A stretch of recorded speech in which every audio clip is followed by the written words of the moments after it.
आज का सत्संग स्टार्ट करते हैं और मैं रिक्वेस्ट करूंगा जसपाल अलग अंकल से कि प्लीज आएं और अपना सत्संग शेयर करें। जय गुरु जी। सबसे पहले first of all I will like to thank Gaurav uncle, management of Guru ji का आश्रम, हरप्रीत अंकल, जिन्होंने मुझको आज सत्संग करने का मौका दिया है। और शुक्राना गुरु जी कि आपने मुझको इस लायक बनाया है कि मैं चंद एक आपके गुण को, आज गुणों को कुछ प्रस्तुत कर सकूं। मेरे को गुरु जी के लोटस फीट को टच करने का सौभाग्य अगस्त 98 में एम्पायर स्टेट पे प्राप्त हुआ था। एक बार अगस्त सितंबर 2006 में एक अंकल मेरे आगे बैठे थे गुरुजी के सत्संग में, और गुरुजी ने उनको कहा कि आप अपना सत्संग करिएगा। तो मैं पीछे बैठा था, मेरे दिल में आया कि हो सकता है कि गुरुजी मैं मुझको कहें, तो मैं अपने थोड़ी थॉट्स को इकट्ठा करने लगा। मगर मेरे ख्याल टाइम की वजह से या मेरे को गुरुजी ने नहीं बोला। बट आज मैं रिकलेक्ट करता हूं कि जैसे ही मैं उसके बाद गुरुजी से लंगर के बाद आज्ञा लेने गया, तो गुरुजी ने मुझको कहा कि जो कुछ भी तेरे नाल होया है उन्होंने कागज पे लिख के, मैं तब तक क्योंकि मैं रेगुलरली जाता था तो मैं जानता था रोमा आंटी थी, खड़ी थी, उनको दे देना आप, गुरुजी ने कहा। तो गुरुजी जानी जान है और उन्होंने मेरे को इस लायक सोचा कि rather than I stand and do the satsang, he asked me to write it down, which I did. Now 1998 में गुरुजी का मिलना भी एक बड़ा ड्रामेटिक वे था। एक जनरल सुक्कू थे, वो हमारी लोकेलिटी में रहते थे, मैं ज्यादा उनको जानता नहीं था, हाय बाय होता था दूर दूर से। एक दिन वो सडनली उनको मिले और कार रोकी उन्होंने, और मेरे को आउट ऑफ कॉन्टेक्स्ट कहते कि मैं गुरुजी हैं, उनको अपने बेटे का शादी का कार्ड देकर आया हूं। तो मैंने कहा कौन है गुरुजी? तो उसने मुझको बहुत वेगली बताया कि ऐसे एक अंधेरिया मोड़ है, वहां पे एम्पायर स्टेट है, वहां पे वो 7 बजे के बाद गुरुजी बैठते हैं। उन दिनों में हमने अपने बेटे का भी रोका किया हुआ था। आई गॉट ओनली वन सन, सो हमने भी सोचा कि क्यों नहीं हम भी गुरुजी से आशीर्वाद ले आते हैं। तो मैं और मेरी आंटी दोनों शाम को हमने कार ली और तकरीबन 7 बजे हम एम्पायर स्टेट चले गए। और उन दिनों में 98 में empire state was still under construction, buildings Guruji के विला के आगे वाली बन रही थी, एक मल्टी स्टोरेड, और कार वगैरह अंदर ले जाना इतनी समस्या नहीं होती थी।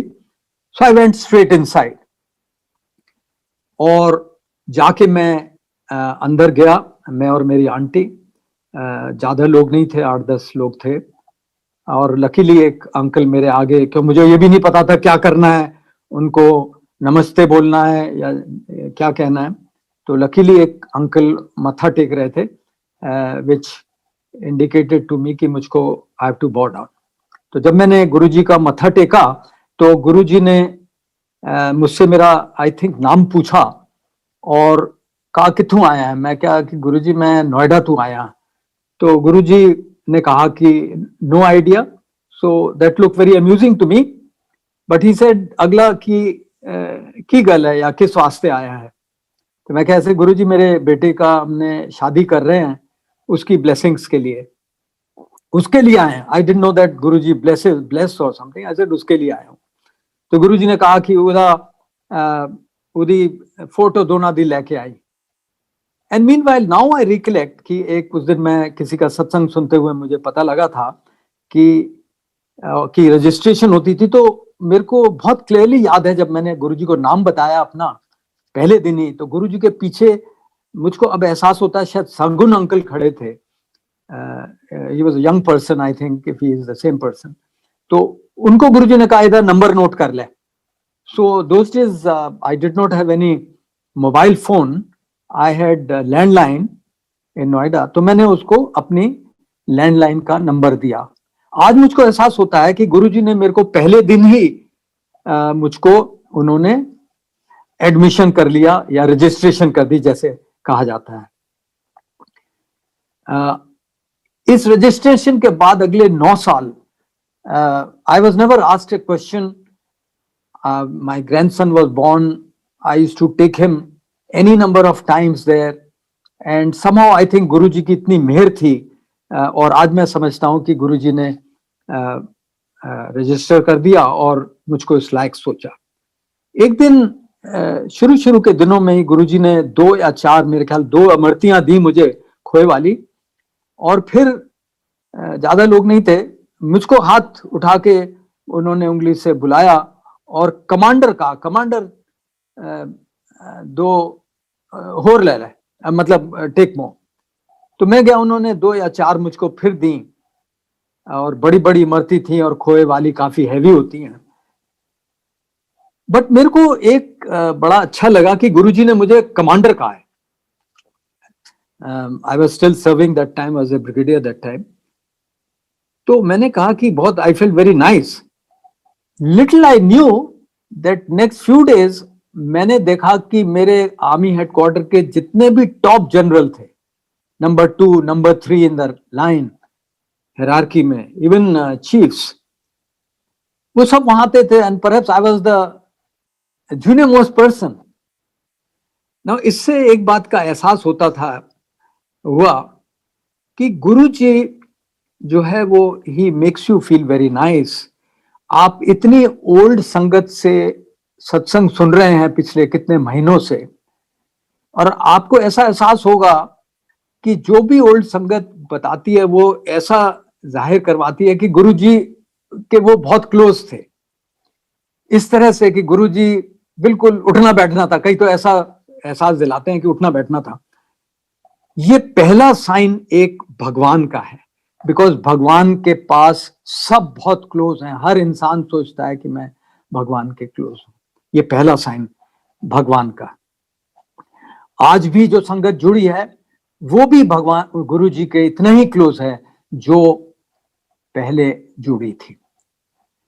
अब मेरे उसके जाने के बाद मैं अगले दिन गुरुजी के पास दोनों बच्चों की फोटो ले गया. लंगर किया, जैसे वहां पे प्रथा थी उन दिनों में. हम 8-10 लोग थे, हमने लंगर किया और उसके बाद माथा टेका और आज्ञा लेके अगले दिन हम फोटो लेके आए. गुरुजी ने दोनों फोटो को आंख में देखा और देख के मुझको इतना याद है कि मुझको he smiled at them and then gave those photographs to me. अब मेरे को गुरुजी ने जरूर उनको ब्लेस किया, उनकी मैरिज को ब्लेस किया. मैं आगे बताऊंगा कि किस तरह से हमारे भव्य फंक्शन हुए. और अब मैरिज वाज प्लान्ड इन मार्च 99. अगस्त में मिला था. सितंबर, अक्टूबर, नवंबर, दिसंबर, करीब 6-7 महीने बाद मैरिज थे. तो हम, क्योंकि बहुत अच्छा लगता था वहां पर, it was absolutely divine place, तो हम वहां पर बहुत जाने लगे. डेली, ऑलमोस्ट डेली जाने लगे. वहां पे चंद एक मेरी ऑब्जर्वेशंस थी. स्टिल मैं ये बताना चाहूंगा कि गुरुजी ने ऐसा हमारे दिमाग पे पर्दा डाला हुआ था कि हमको कभी ऐसा एहसास नहीं होता था कि हम किस जगह पर बैठे हैं. हालांकि उन्होंने ये भी बताया, no idea, you don't have any idea where you are sitting. पहले विद इन फर्स्ट वीक और सो गुरुजी ने कहा, वो देखो अमृत गिर रहा है. उनके राइट हैंड साइड पे सामने ही, आज भी मेरे ख्याल वो फोटोग्राफ है एम्पायर स्टेट में, उसमें उन्होंने कहा, वो देखो अमृत गिर रहा है. So we whatever 8, 10, 15 people we were there, हम उठे और हमने देखा हाथ से अंदर से भी वो फोटो गीली हो गई थी और बाहर उसके एक लिक्विड और बहुत फ्रेग्रेंस. बट स्टिल ऐसा कुछ एहसास नहीं हुआ.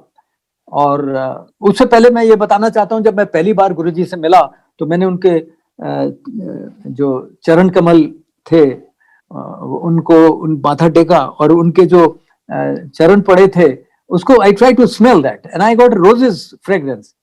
बट मेरे को एकदम ऐसा क्लिक हुआ कि शायद ये सेंट डाला हुआ है. नाउ दिस ये प्रवृत्ति मेरी बहुत टाइम तक रही, which actually hindered my understanding real Guruji. मैं गुरुजी की माता जी को देखता था. She was as fair and glowing and red as Guruji. वो आती थी बहुत रेगुलरली, हम अंदर देखते थे उनको. तो एक दिन मैंने प्रयास करके उनके साथ बैठा और मैंने उनसे पूछा कि गुरुजी देवाराज को दत्तो माता जी. तो उन्होंने मुझको बहुत चीजें बताई, बट आज 20-22 साल होने के बाद मेरे को 2-3 चीजें याद हैं कि उन्होंने कहा कि गुरुजी दा जन्म होया ते दाइया ने कहा कि मैं तुहाडे घर शिव जी दा जन्म होया है. This also I took it with that time with a pinch of salt, because हर माँ के लिए उसका बेटा जो है वो एक कृष्ण रूप होता है. दूसरा उन्होंने बताया कि गुरुजी जब स्कूल जाते सीगे ते टीचर ने कंप्लेंट की थी कि पुट्ठी किताब पढ़ दे. And third thing I remember is she told me that he had disappeared for many years. Now we came to know that he is in Delhi, so we have come here. These 3 things I remember.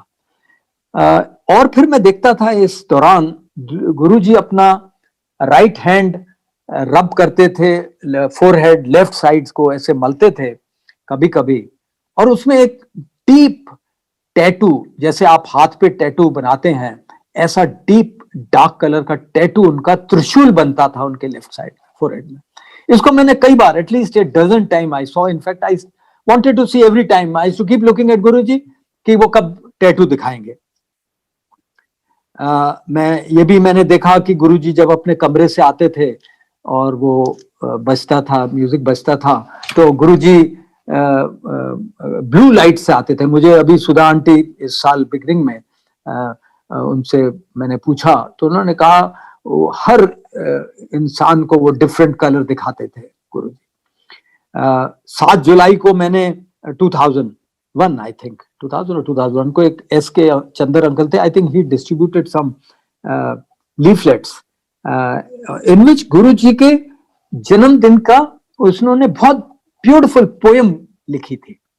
मैं चंद एक थोड़ी सी उसकी line बताऊंगा, ये बताने के लिए कि गुरुजी के सामने उन्होंने उनको डिस्क्राइब किया भगवान, but we still did not understand that we are sitting in front of real Shivji महाराज.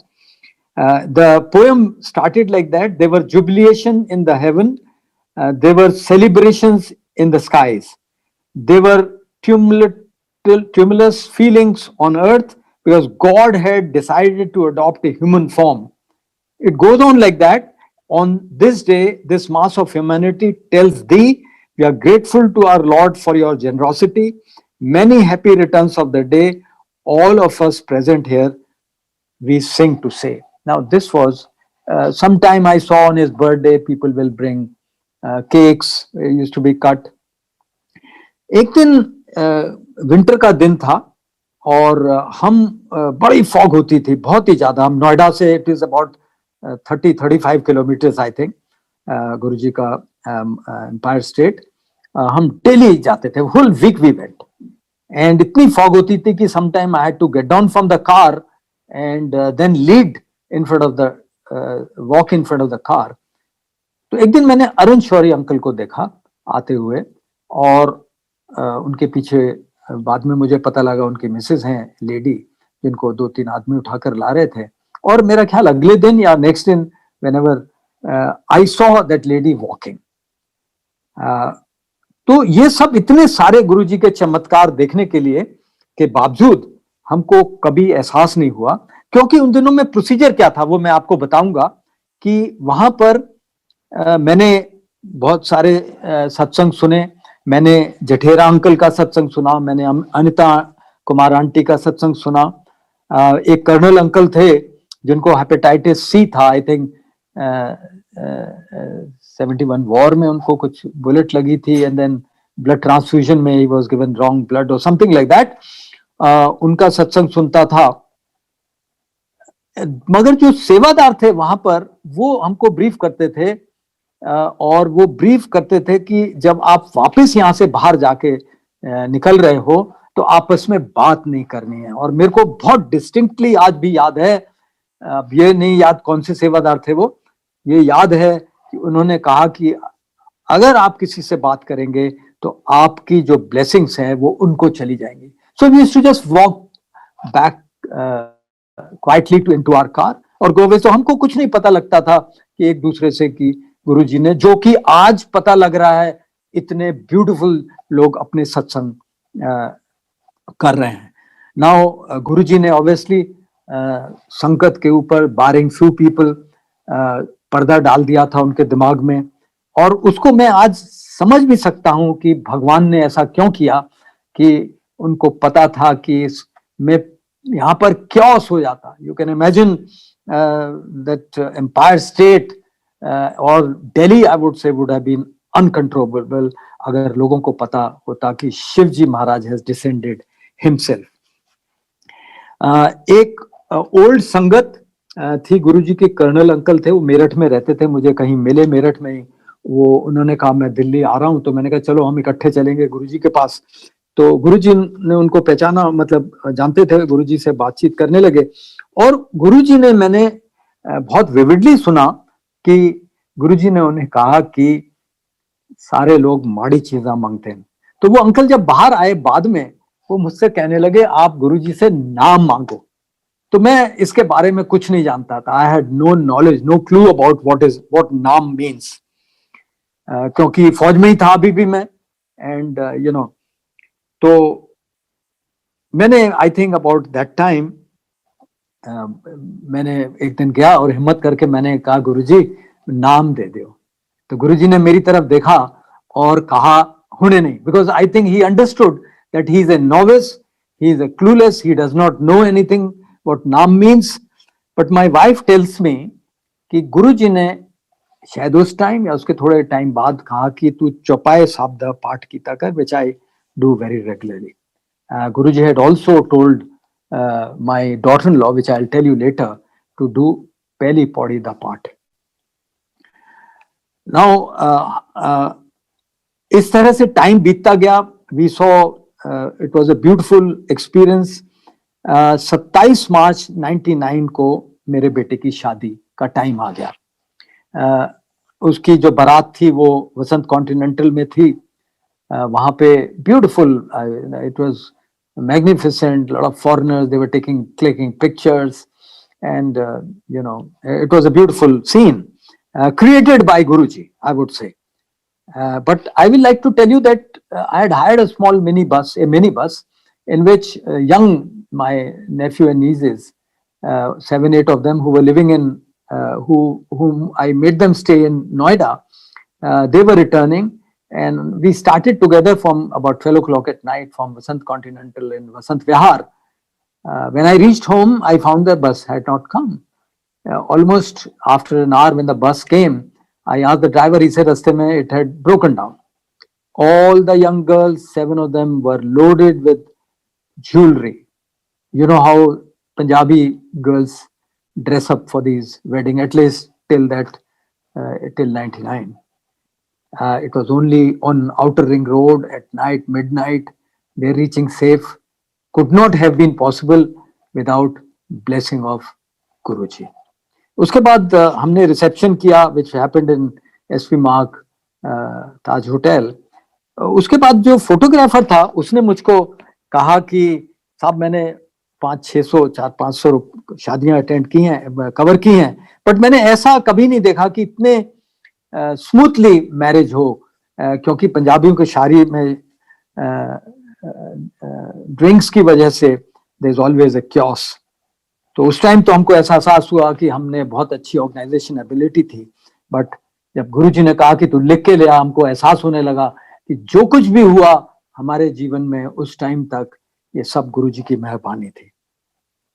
बच्चे शादी के बाद हनीमून के लिए अमेरिका चले गए। My son was that time working in Dubai, he had come for marriage from Dubai, और उसने अमेरिका की थोड़े दिन की छुट्टी पर आया था शादी के लिए। अमेरिका की चकाचौंध उसको मेरे ख्याल 3 महीने का विजिटर वीजा मिल गया था गुरुजी की कृपा से। newlywed को, which is also difficult to comprehend. तो वो उसकी चकाचौंध देख के हमारे कहा कि calls me up from there and says, Papa, I had to come back after another week. I think a lot of people, they melt in this place. I think it's a beautiful place. And so I told him, no, in no uncertain terms that you return, because Guruji had planned up life for him. They returned and then went back to Dubai. Now, अब मैं बताऊंगा कि अप्रैल 99 में जब वो बच्चे Dubai चले गए से लेके जनवरी 2000 तक के बारे में छोटा सा बताऊंगा. मैं हमारी daughter law also joined my son in Dubai. I was not very happy, and they were also not very happy in Dubai. And I kept on thinking if it will be better if they return to Delhi, India, और यहीं पर my son is a telecom engineer, he gets a job here. तो एक दिन मैं करेज करके गुरुजी के पास गया और मैंने उनको बोला, गुरुजी ओ बच्चे दुबई छगे खुश नहीं है, ਅਸੀਂ दिल्ली ले आना चाहते हैं. गुरुजी चुप रहे, जानी जाने. एक हफ्ता 15 दिन निकल गए तो जैसी इम्पेशंस होती है कि शायद भूल गए गुरुजी. मैं फिर गुरुजी अपने कमरे से आ रहे थे. I intercepted him, I still remember intercepted. मैंने मत्था टेका, खड़ा हो गया. गुरुजी रुक गए, वहां पे ज्यादा लोग नहीं थे और मैंने गुरुजी को दोबारा वो कहा तो गुरुजी ने अनसर्टन टर्म्स में कहा, महापुरुषां नूं दोबारा नहीं कहंदे, और साथ में ये भी कह दिया तू फिक्र ना कर. नाउ आज मैं समझता हूं कि ये कितनी बड़ी बात गुरुजी ने कह दी. It was an immense courage that Guruji had taken responsibility and we did not have to bother about it. हमने बहुत सारे फंक्शंस देखे. लोहड़ी बाहर गुरुजी के ऑर्गेनाइज हुई. पहले देखिए थोड़े ही लोग थे तो गुरुजी भी फुलियां और मूंगफली वगैरह फेंकते थे, सबको बांटी वहां पर. हमारी आंटी ने गुरुजी को राखी बांधी, जैसे और भी आंटीज के साथ साथ. इस तरह से हमारा समय बीतता गया. एक दिन हमारी समदन, हमारी डॉटर लॉ की मदर आई वहां पे, उन्होंने विजिट किया तो गुरुजी ने उनको सीधा ही एकदम, I don't think I said कि ये हमारी समदन है, गुरुजी ने देखते ही उनको कहा कि तेरी कुड़ी दा ब्याह मैं कराया है. So we know that Guruji had blessed this wedding.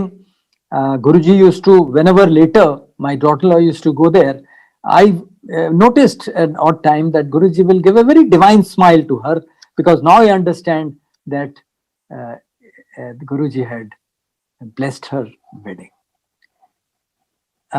इस तरह टाइम गुजरता गया और हमने एक दिन सोचा कि क्यों नहीं हम, हमारे कोई कजन्स वगैरह अमेरिका में रहते थे, कि हम एक अमेरिका की पूरी फैमिली चक्कर लगा के आए. और बच्चों ने भी कहा कि हम 10 जनवरी को शाम को 10 दिन के लिए दुबई से दिल्ली आ रहे हैं. तो हमने सोचा कि हम क्यों नहीं सारी फैमिली एक यूएस का विजिटर वीजा ले लें. तो हम मैं फॉर्म जो उन दिनों में होते थे वो भर के गुरुजी के पास चला गया शाम के वक्त 10 जनवरी को.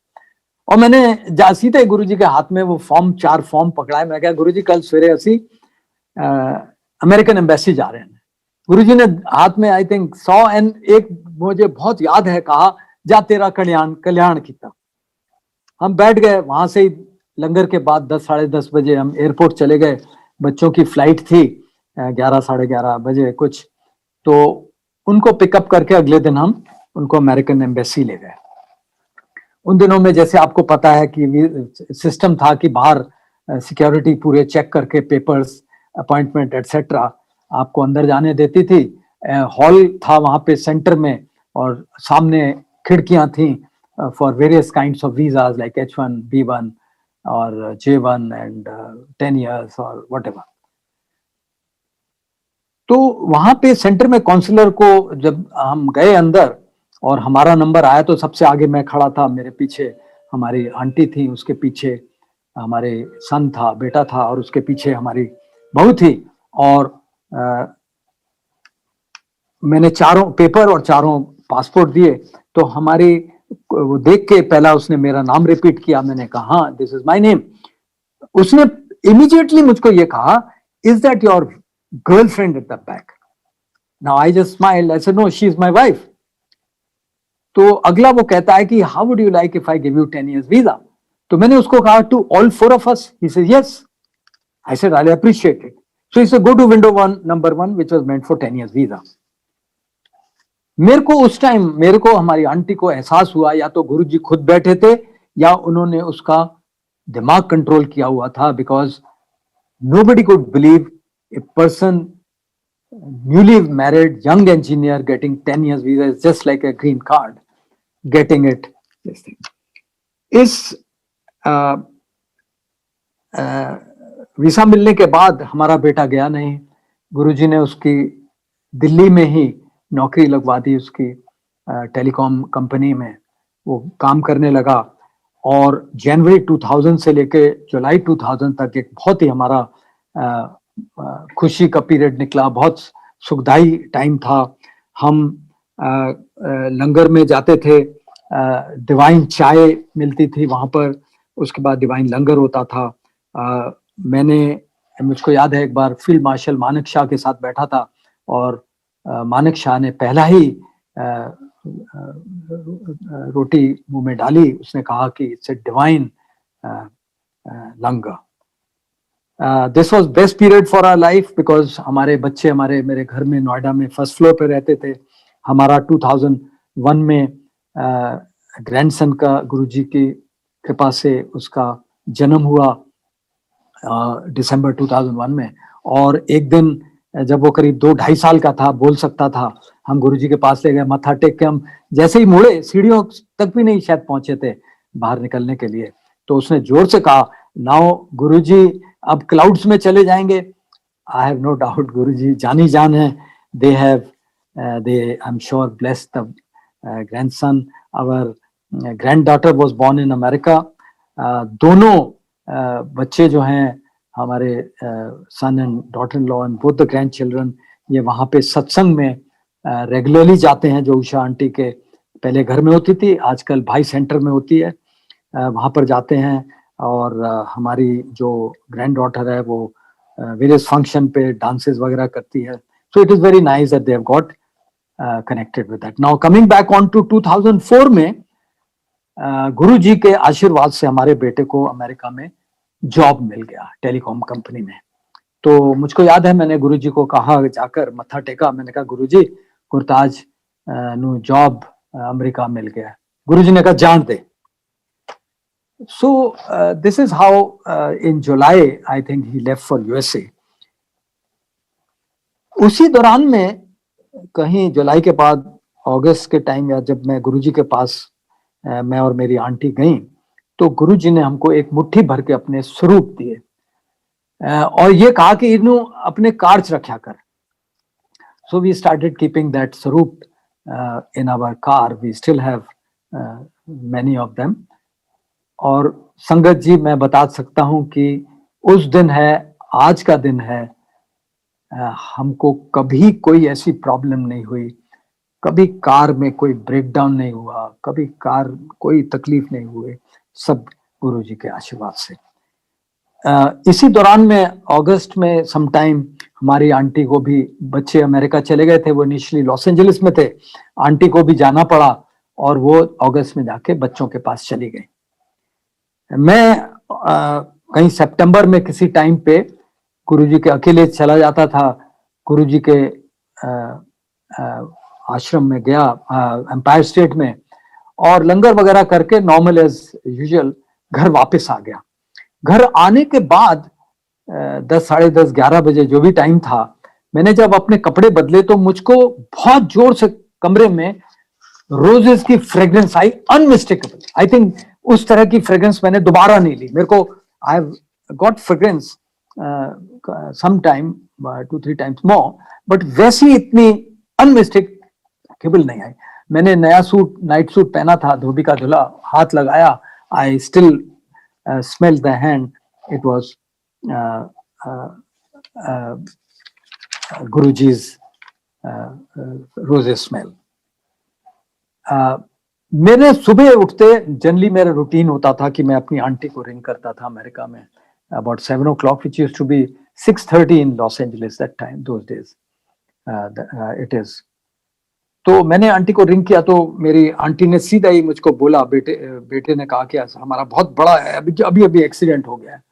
तो मैंने आंटी से बात की. आंटी ने कहा कि हम सब सेफ हैं, गाड़ी बिल्कुल राइट ऑफ हो गई है. और बाद में मैंने को आंटी ने नरेट किया कि it was such a horrible accident.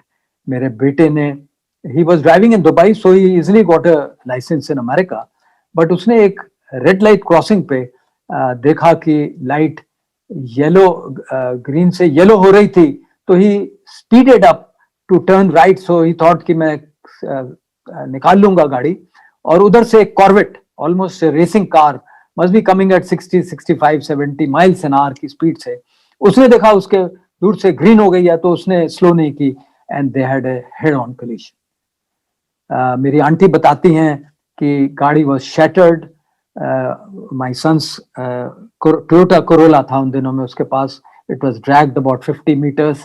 उसके व्हील्स में से धुआं आने लगा, आग भी लग गई. मेरा ग्रैंडसन बेबी सीट में था. ही was about 3.5 years old by that time. वो बेबी सीट टूट गई और ग्रैंडसन, मेरी आंटी जो पीछे बैठी थी, सन ड्राइव कर रहा था, डॉटर लॉ राइट में बैठी थी, और उनकी गोदी में गिरा. वो कहती हैं कि मैंने 10-15 सेकंड तक अपनी आंख नहीं खोली कि I hope he is all right. When she open the eyes, he was smiling. All of them came out safely. My daughter law tales me कि जो दरवाजा था वो टूट के उनकी टांग से सम मिलीमीटर दूर रुका. थोड़ा और आगे होता, you can imagine the tragedy that would have been. 911 police came. They wouldn't believe that all are safe, but they were all safe. This is all Guruji's blessings. When I learned this thing that night, I went to Guruji early. Guruji was sitting on his sideboard kitchen के साथ. मैंने वहां देखा गुरुजी को, मत्था टेका, और मैं I just started describing the accident. तो गुरुजी ने, मुझे बहुत याद है, मेरे को स्माइल किया और कहा कि जा बैठा, मैंने पता है. So this is how Guruji saved. Guruji जो है महाशिव हैं. जपजी साहब में लिखा है कि पाताला पाताल लख आगासा आगास, कि यहाँ पर इस पृथ्वी के ऊपर और कितनी पृथ्वी हैं इस पूरे यूनिवर्स के अंदर, और उन सबके एक शिव हैं जो जिनको महाशिव कहते हैं, जो महाशिव हैं. सारे पाताला पाताल सबके हैं. शिव जी जो हैं ओमनी प्रेजेंट हैं, सर्वव्यापी. At it same time he could be present at many places, as you have known that Krishna भगवान could be with 100 गोपियों के साथ. गुरु जी could be with many people. Roma aunty ने अपने सत्संग में बताया है कि किस तरह से उन्होंने उनको गेट पे देखा और अंदर से वो गुरुजी निकले ही नहीं थे. ही इज ओमनीपोटेंट, सर्वशक्तिमान. दर्शन आंटी ने बताया होगा सत्संग में कि किस तरह से गुरुजी ने, गर्मी थी उन दिनों में, शायद एसी वगैरह नहीं थे बड़े मंदिर में, पूछा कि गर्मी है, उन्होंने कहा हाँ जी गर्मी है बहुत, हाथ ऊपर किया और बरसात होने लगी. Only in the premises of बड़ा मंदिर. सो ही इज शक्तिमान, सर्वशक्तिमान. He can create rain, he can change sex of a baby prior to its born. आपने सुना होगा आंटी का कि एक हफ्ते पहले बर्थ के गुरुजी had blessed her. She checked up that it was a baby girl, and when we went to the Guruji said खुश है तू? कहती हाँ जी खुश थे हैं, मगर मुंडा दे देंदे. गुरुजी ने कहा जा मुंडा हो गया तेरे, मुंडा देता, मगर चेक ना कराई. And she gave birth to a boy. Who can do this? He is omniscient, antaryami. He knew this. As I narrated in the beginning, that I just thought कि next will be my turn to do satsang, and I started, arranging things in my mind, and Guruji told me immediately कि तू लिख के ले आ. गुरुजी के जो शब्द जो थे वो बहुत डिवाइन शब्द हैं। आप उनको गौर से अगर सुनेंगे, उसमें आपके पूरे जीवन का तथ्य आपको मिल जाएगा। एक शब्द लगता था, ताती वाव न लागी पार ब्रह्म शरनाई, चौगिर्द हमारे राम कार दुख लगे न भाई, सतगुरु पूरा पेटिया जिनवंत बनाई, राम नाम औखद्या एकाल विलाई, राख लिए तुम राखन हारा सब ब्याद मिटाई, कह नानक कृपा भई प्रभ पहे साई। कि अगर उनकी कृपा हो जाए तो सब जगह सुख ही सुख है। He can give life, he cures, even today he cures incurable things and protects all. Illness is synonymous to sufferings. आप जस्ट इमेजिन कीजिए, किसी के हार्ट ब्लॉकेड है और उसकी बाईपास करनी है, तो पूरी चेस्ट को काट दिया जाता है और उसके बाद उसकी किया जाता है। What agony that person goes through, injections after injections and all that. और गुरु जी कहते जा तेरा कल्याण कीता, that he has taken your all these sufferings away in a second. But for that you have to surrender to him. Once you surrender means you be his, what he says. उनकी सुनो, गुरु जी की सुनो, उनकी teaching को ध्यान में रखो। उनकी टीचिंग बहुत सिंपल है, there is nothing something very extraordinary. You don't require a rocket science to understand his teachings. His teaching is ABC. आप देखो, इस चीज को गौर करो, आप अगर इसको फॉलो करो, no abuse, no backbite, no complaint. हम अपने रिलेशंस ऐसे ही ना समझी में खराब कर लेते हैं, मगर इसको हम फॉलो करें। Be good human being, follow your consciousness. वो कहते थे कोई अहम वहम नहीं। आज भी हमको कई अहम होता है। आप देखते हो कि वो काला कपड़ा हो गया, बिल्ली काट गई, जूता ऐसा हो गया, कहता है just don't do that, they have no meaning in life, no superstition, respect all faiths, because Guru ji कहते थे सब एक ही है, भगवान सब एक ही है। Help needy, help the needy, गुप्त दान, गुप्त सेवा, गुप्त सिमरन। ये उनकी जो है हर चीज जो है गुरु जी की मर्यादा में की जानी चाहिए। क्लीननेस, जस्ट इमेजिन के बड़े मंदिर में ऑन सम ओकेजन 1 लाख आदमी वहां विजिट करता है, चाय प्रसाद, लंगर प्रसाद लेता है। अगर क्लीननेस नहीं है तो आप यू कैन इमेजिन कि what chaos can happen. So cleanness, simplicity, अगर सिंपल स्वरूप ही गुरु जी का है तो वो भी मेरे ख्याल ठीक है। ओवरड्यू नहीं होनी चाहिए सिंप्लिसिटी, मेंटेन सैंक्टिटी। उसकी शब्द जो थे उसके मतलब समझो जो गुरु जी ने दिया है। आज तकरीबन 80 कंट्रीज में दुनिया में आज गुरु जी के सत्संग होते हैं, may be more. Some of the countries you can't even imagine, जो मुस्लिम कंट्रीज, क्योंकि गुरु जी का फेथ, मुस्लिम भी आते थे उनके पास, हर फेथ के लोग थे, इंडिया की हर कास्ट एंड क्रीड के लोग थे, मद्रासीज थे, एसमीज थे, सब आते थे गुरु जी के पास। महबूबा मुफ्ती को मैंने देखा, उनसे बातचीत भी की 1-2 बार। इस दुनिया में पिछले कई सदियों में कई महापुरुष आए। एक महावीर आए 500 BC में, उन्होंने जैनिज्म शुरू किया। गौतम बुद्ध आए 5th सेंचुरी में, उन्होंने बुद्धिज्म शुरू किया। गुरु नानक आए 14th सेंचुरी में, सिखिज्म। और सत्य साई बाबा 18th सेंचुरी में आए, उनकी बहुत बड़ी फॉलोइंग है। गुरु जी महाराज की फॉलोइंग जो है आज मल्टीप्लाई कर रही है।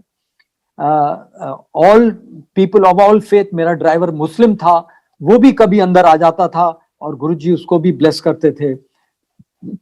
उसकी जो टीचिंग्स हैं वो millions and millions people will follow, I have no doubt. Guru ji की संगत, एक बहुत डिफिकल्ट टाइम से हम लोग सब निकल रहे हैं। गुरु जी सबको पार करेंगे, सबका बेड़ा पार करेंगे। गुरु जी सबको ब्लेस कर रहे हैं। जो कल नारंग अंकल ने बहुत अच्छी बात बताई कि उस टाइम अगर 100 लोग ब्लेस होते थे, आज 5000 लोग ब्लेस होते हैं, 50 टाइम्स मोर। और आने वाले टाइम में पूरा यूनिवर्स ब्लेस होगा। तो हमारी सबसे संगत से प्रार्थना है कि गुरु जी में विश्वास रखो, गुरुजी महाशिव हैं। आज अगर ये जो हमको इस जूम प्लेटफॉर्म पे जो हमको ज्ञान हो रहा है गुरुजी के महिमा का, अगर ये पहले होता तो शायद हम उनके मंदिर के बाहर ही अपना डेरा लगाते, कभी नहीं उठते। सो गुरुजी महाशिव हैं, सबका कल्याण करें, सबको खुश रखें, सबको तंदुरुस्त रखें। आप फिर हम और चंद एक महीनों के बाद उसी का यूनिवर्सल सत्संग करने लगे। जय गुरु जी, जय गुरु जी। नेक्स्ट रिक्वेस्ट करूंगा डॉली नारंग आंटी से। डॉली नारंग आंटी प्लीज आएं और सत्संग शेयर करें। जय गुरु जी, शुक्राना गुरु जी, शुक्राना कि आपने मुझे ये मौका दिया अपनी प्यारी संगत से रूबरू होने के लिए। आपका बहुत बहुत धन्यवाद। और जैसे हम सब जानते हैं, गुरु बिन कोर अंधार, गुरु बिना समझ न आवे, गुरु बिन सुरत न सिद्ध, गुरु बिन मुकट न पावे। तो जैसे हमें गुरु महाराज मिले हैं, परमात्मा मिले हैं, भगवान मिले हैं, हम सब बहुत ब्लेस्ड हैं, हम सारी संगत बहुत ब्लेस्ड हैं कि हमें गुरु रूपी भगवान मिले हैं। और अभी जैसे कि अलग अंकल ने सत्संग किया है, उसमें से बहुत सारी बातें मुझे लगा जैसे वो मेरे मन की बातें कर रहे हैं, बिकॉज मैं बहुत बातों में रिलेट कर पा रही थी उनसे। जैसा जैसा उन्होंने बोला कि हम लोगों की शायद आंखों में पर्दा पड़ गया था, हम सब कुछ गुरुजी को टेकन फॉर ग्रांटेड ले रहे थे, हमारे सामने सब कुछ हो रहा था, सब मिरेकल्स हो रहे थे, लेकिन न जाने क्यों हम इतने अनजान बने बैठे थे, या हम लोगों की बुद्धि ऐसी हो रही थी, भ्रष्ट हो रही थी कि हम गुरु रूपी भगवान को देख ही नहीं पाए, समझ ही नहीं पाए। मे बी जैसे अलग अंकल बोल रहे हैं, शायद वो चाहते होंगे कि ऐसा ही हो, नहीं तो वहां पे पता नहीं कितनी लाइनें या कितनी संगत इकट्ठी हो जाती, जैसे उनको पता लगता कि ये तो महाशिव के रूप हैं। So once again I will thank Guruji कि इस पैंडेमिक में उन्होंने पूरी संगत पे अपना प्रेम रूपी हाथ रखा हुआ है और हमारी इतनी बड़ी संगत को गुरुजी ने बचा के रखा है।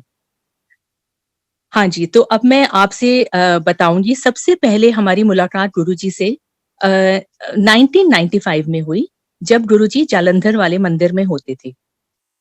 जैसे हम सब जानते हैं, उस टाइम काफी कम संगत होती थी, और जैसे कोई बताता क्या हम इन गुरुजी के पास गए, तो किसी ना किसी के थ्रू हम लोग गुरुजी के पास जाते थे।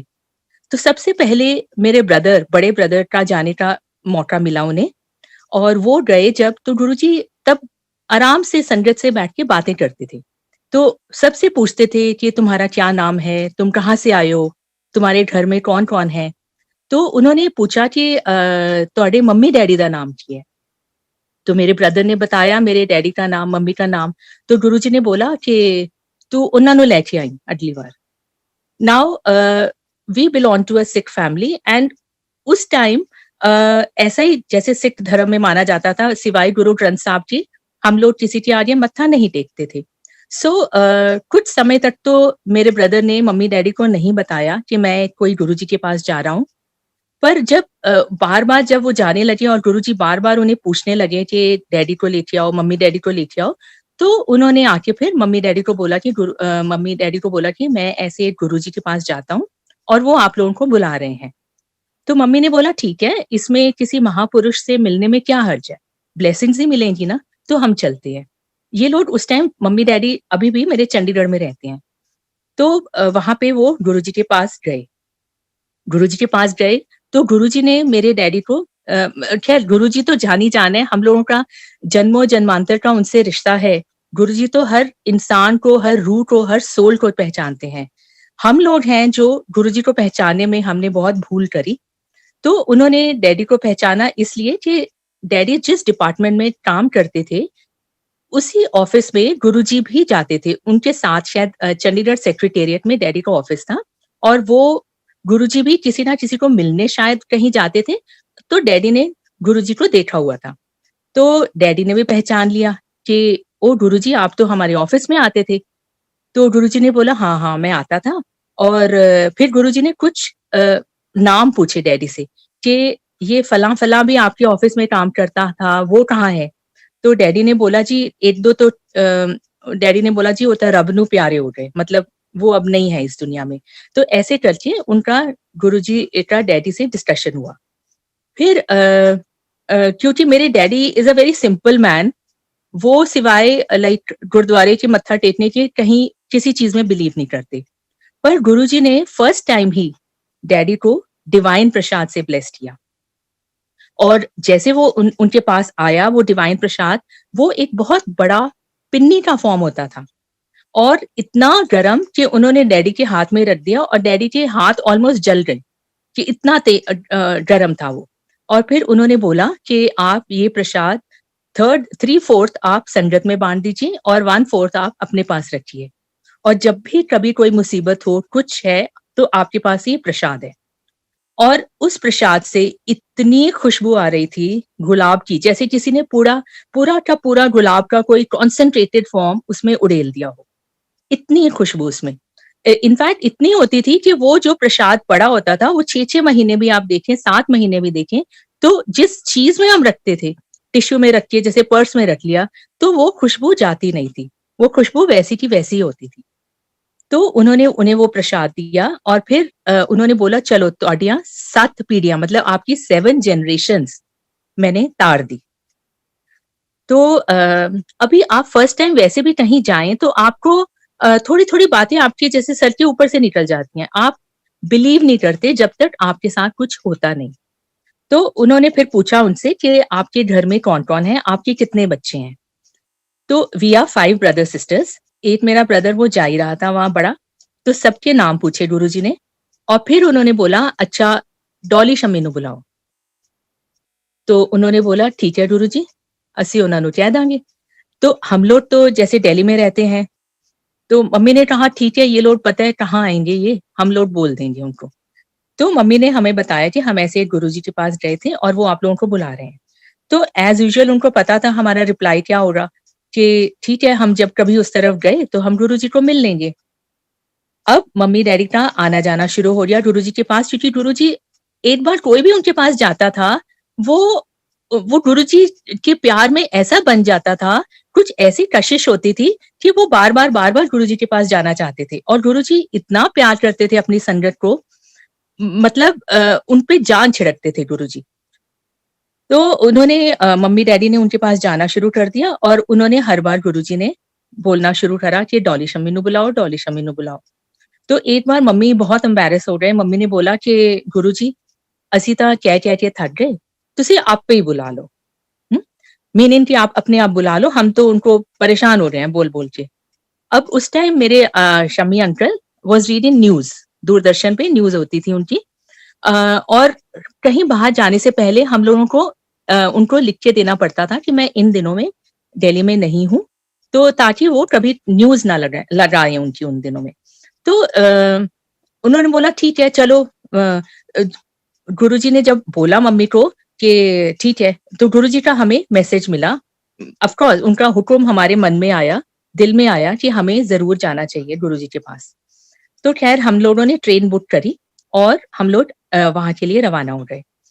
वहां पे मम्मी डैडी हमको स्टेशन पे लेने आ गए और हम गुरुजी के वहां मंदिर चले गए। अब जो लोग गए हैं वहां पे जलंधर मंदिर में, आपको पता है कि हम एंटर करते थे साइड से, लॉबी से, और लेफ्ट में पहले किचन आता था और फिर उसके बाद ड्राइंग रूम का एक तरफ रास्ता था और राइट साइड पे बेडरूम्स होते थे। तो हम लोग अंदर गए, अंदर जाके बैठ गए। वहां जब तक अभी गुरुजी बाहर नहीं आए थे कमरे से अपने, तो मुझे प्यास लगी। मैंने बोला मम्मी मुझे पानी पीना है, मुझे प्यास लग रही है। तो मम्मी कहती चल मैं तेरे साथ चलती हूँ किचन में। मैं क्या नहीं आप बैठे रहो, मैं खुद चली जाती हूँ। मैं किचन में आई, मैंने वहां पानी पिया, शायद कोई था या नहीं था, आई डोंट रिमेम्बर, बिकॉज वैसे भी संगत बहुत कम होती थी। और जैसे मैं बाहर निकली किचन से तो गुरुजी अपने बेडरूम से बाहर आए।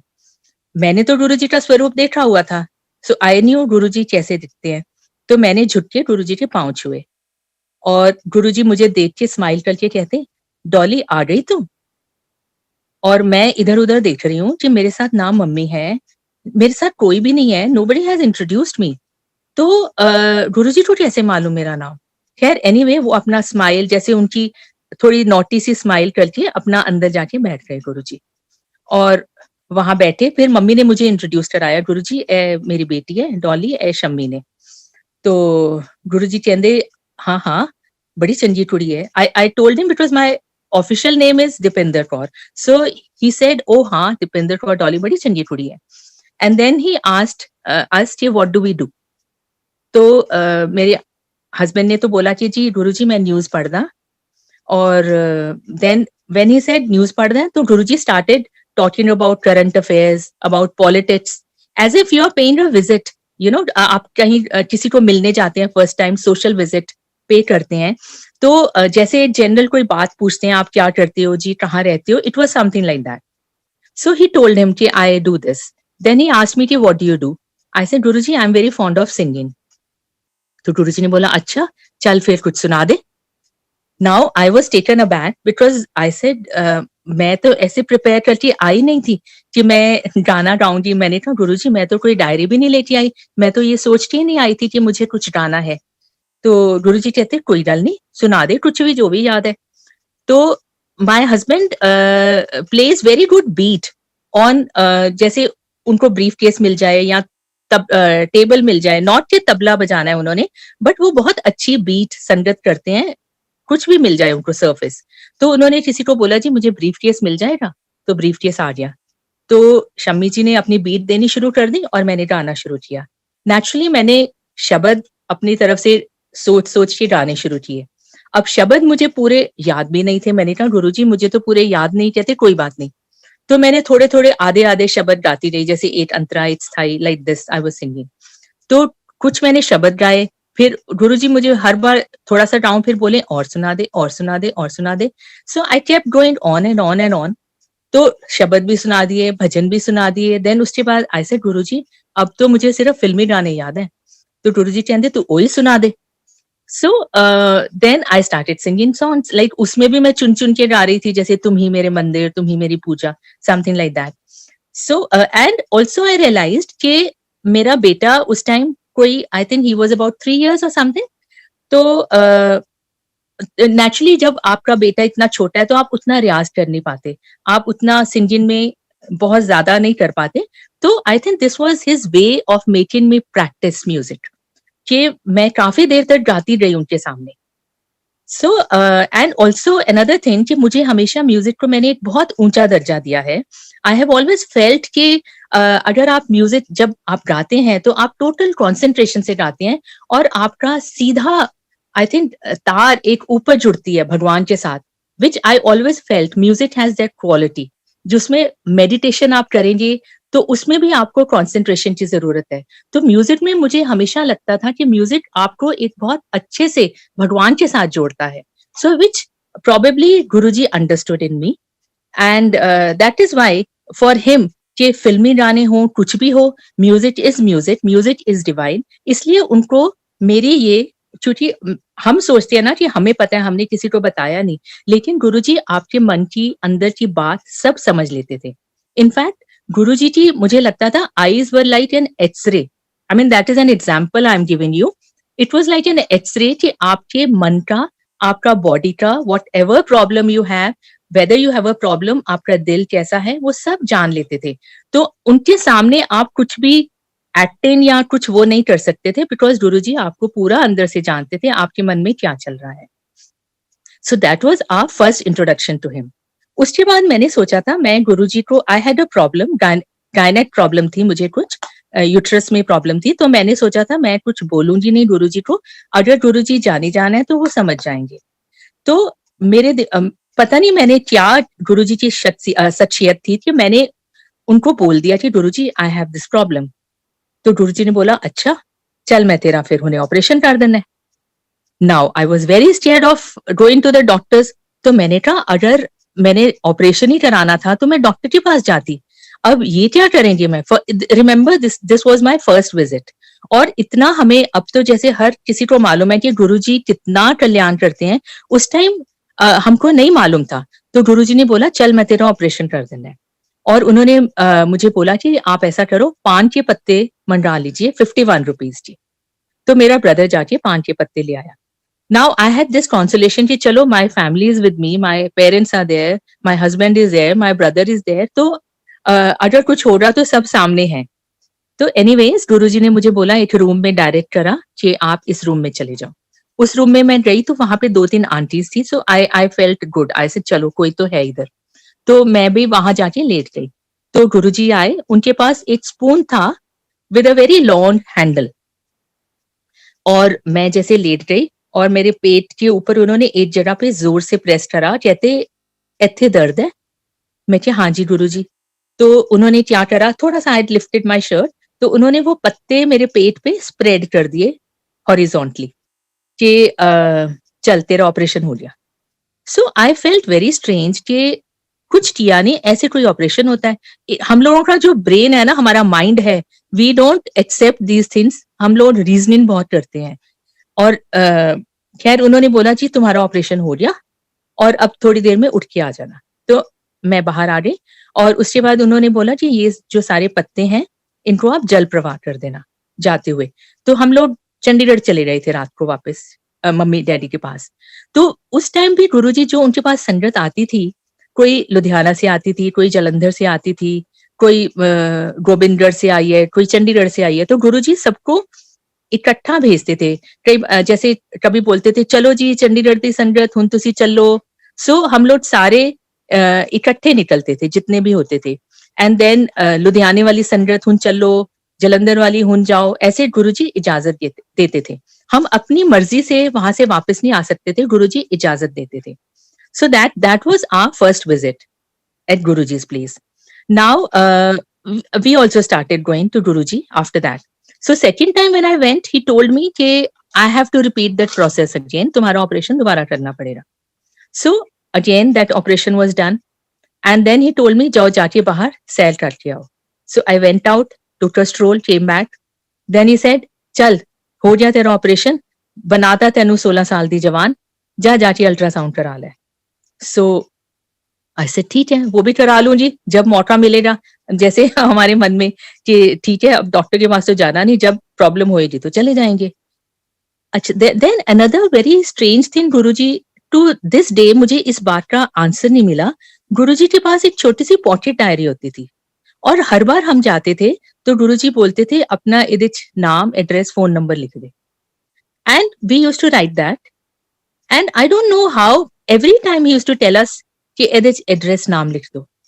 So maybe I don't know, it was some way of curing us, या हमारे कोई कर्म काटते थे गुरुजी, क्या ना जाने करते थे वो, अब ये तो गुरुजी जाने. तो ऐसे हमारा उधर काफी आना जाना हुआ.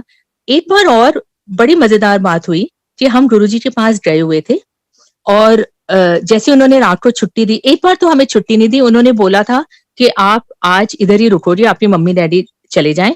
और हमको किसी अंकल के घर भेजा था कैंट एरिया में, कर्नल अंकल के घर, और हम रात को वहां रुके थे. और next day again Guruji had told us कि तुम हमें मिलने आओगे. मिले थे.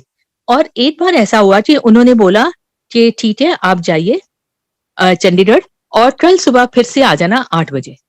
तो हमने बोला गुरुजी कहीं जाना है? तो उन्होंने बोला हाँ हम लोग दिल्ली जाएंगे.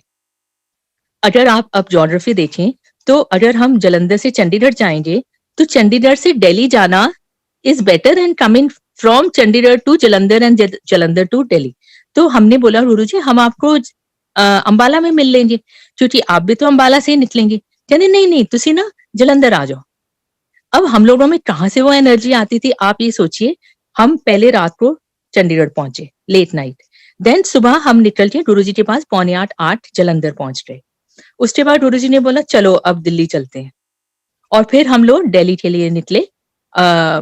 मतलब हंसते खेलते खुलते चलते रहे. पूरा एक कॉन्वॉय बना के गुरुजी की कार सबसे आगे. Guruji had a Contessa and उनकी Contessa literally used to fly. इतनी तेज स्पीड में चलती थी और हम सबकी, बल्कि we had high end cars, लेकिन हम लोग उनकी कार के साथ पेस नहीं रख पाते थे और गुरुजी कार सबसे आगे. उसके बाद रास्ते में रोका उन्होंने हमें. करनाल वहां पे है, करनी लेक है. अगर आप ओएसिस है एक तो, और पीछे की तरफ जाइए तो लेक है. तो वहां पे प्रॉपर पिकनिक, घास पे बैठ के हम जी सारे खा रहे हैं, परौंठियां खा रहे हैं, सब अचार खा रहे हैं, पूरा पिकनिक करवा रहे हैं गुरुजी. और उसके बाद पिकनिक करते करते फिर उसके बाद हम दिल्ली कब पहुंच गए हमें पता नहीं लगा. अब जब हम दिल्ली पहुंच ही गए ऑलमोस्ट, तो गुरुजी ने बोला कि मॉडल टाउन वाली साइड पे कहीं शादी थी, कि हमें एक शादी में जाना है। तो हमने बोला गुरुजी पर हमारे ये कपड़े तो शादी वाले है ही नहीं। तो कहते कोई बात नहीं, तुम तैयार हो के आ जाओ। नाउ हम लोग जो रहते हैं, we are staying in South Delhi and the southern most part which is close to Qutub Minar. तो हमने बोला ठीक है गुरुजी। हम लोग वहां से ड्राइव करके अपने घर आए, तैयार होके फिर हम शादी पे पहुंच गए, which is again the other end of Delhi, तो नॉर्थ दिल्ली का। और फिर हमने शादी अटेंड करके वापस। तो गुरुजी क्या करते थे ना जाने, वो कैसे हमको थकावट नहीं होती थी उनके साथ। और कितनी शादियों में हमें लेके जाते थे, कभी लुधियाना बुला लिया, वहां ले गए, और वो संगत को लेके चलते थे, उनको बहुत अच्छा लगता था।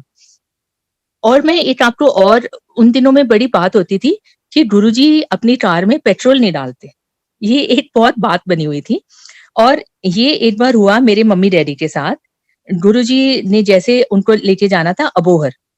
अबोहर काफी दूर पड़ता है जलंधर से। अगर आपको आना जाना करना हो तो इट्स रफली 500 to 600 किलोमीटर्स। और गुरुजी की कार की average was about 7 to 8 kilometres. It was a big car, तो उसकी एवरेज काफी कम थी पेट्रोल की।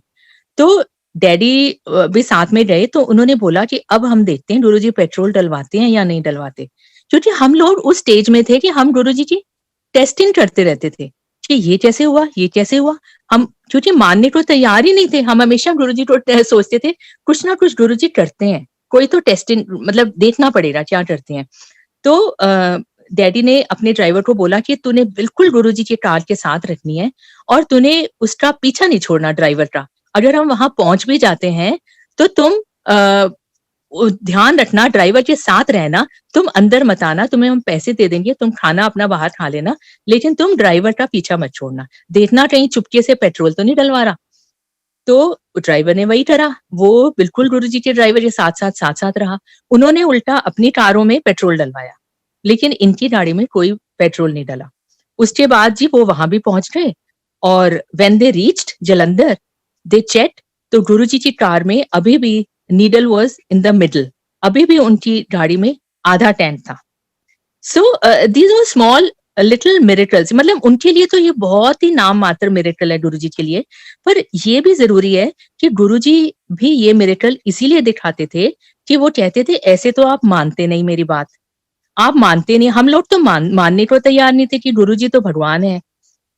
तो ये उनको मिरेकल्स हम लोगों को विश्वास दिलाने के लिए करने पड़ते थे कि मैं क्या चीज हूं। लेकिन जैसे अभी अलग अंकल ने बोला कि हम लोगों के पता नहीं क्या माथे पे या आंखों पे पट्टी पड़ी हुई थी, हम लोग उनको टेकन फॉर ग्रांटेड ले रखा था कि ठीक है ये सब तो करते हैं, लेकिन हम उसके बियॉन्ड उनको कभी देख ही नहीं पाए।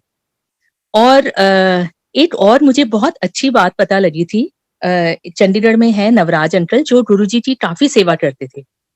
उनके साथ बड़ी मजेदार बातें होती थी। वो बेचारे गवर्नमेंट जॉब में थे, और गुरुजी उनको बहुत प्यार करते थे, उनको जाने नहीं देते थे चंडीगढ़। वो कहते थे गुरुजी मेरी नौकरी छुट जानी है, तुसी मैनू छुट्टी दे दो। गुरुजी उनको छोड़ते नहीं थे। और नवराज अंकल बोलते हैं कि गुरुजी ना उनको बोलते थे कि मेरी टांगे दबाओ, और कह रहे मैं जोर जोर से मार मार के मुट्ठियां उनको दबाता था, और मेरे हाथ दुख जाते थे, और काफी मैं थक जाता था। तो कह रही एक बार ऐसा ही हुआ कि मैं इतना थक गया कि मैं उधर बाथरूम में गया, और मैं बाथरूम में ही सो गया बैठे बैठे। और आधी रात को गुरुजी को बाथरूम जाना था, और गुरुजी बोले नवराज नवराज। वो दरवाजा खटखटाए, और नवराज अंकल तो सो रहे हैं अंदर। तो बड़ी मुश्किल से फिर नवराज अंकल उठे, और फिर वो बाहर आए।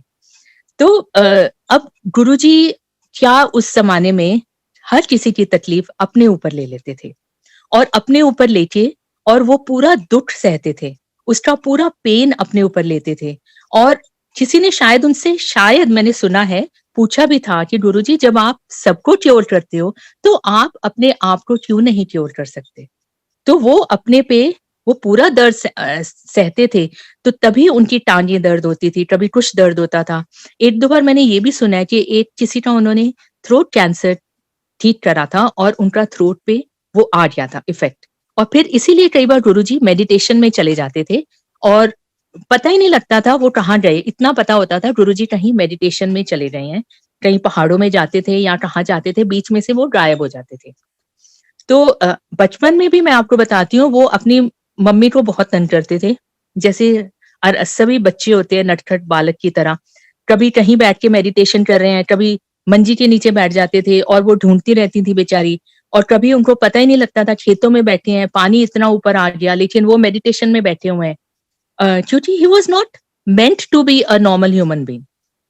और गुरुजी की माता जी की उंगलियों में 4 पोर थे हर फिंगर में। जैसे हम लोगों के 3 फेलेंजेस होते हैं, 3 पोर होते हैं, गुरुजी की माता जी के फिंगर्स में 4 फेलेंजेस थे।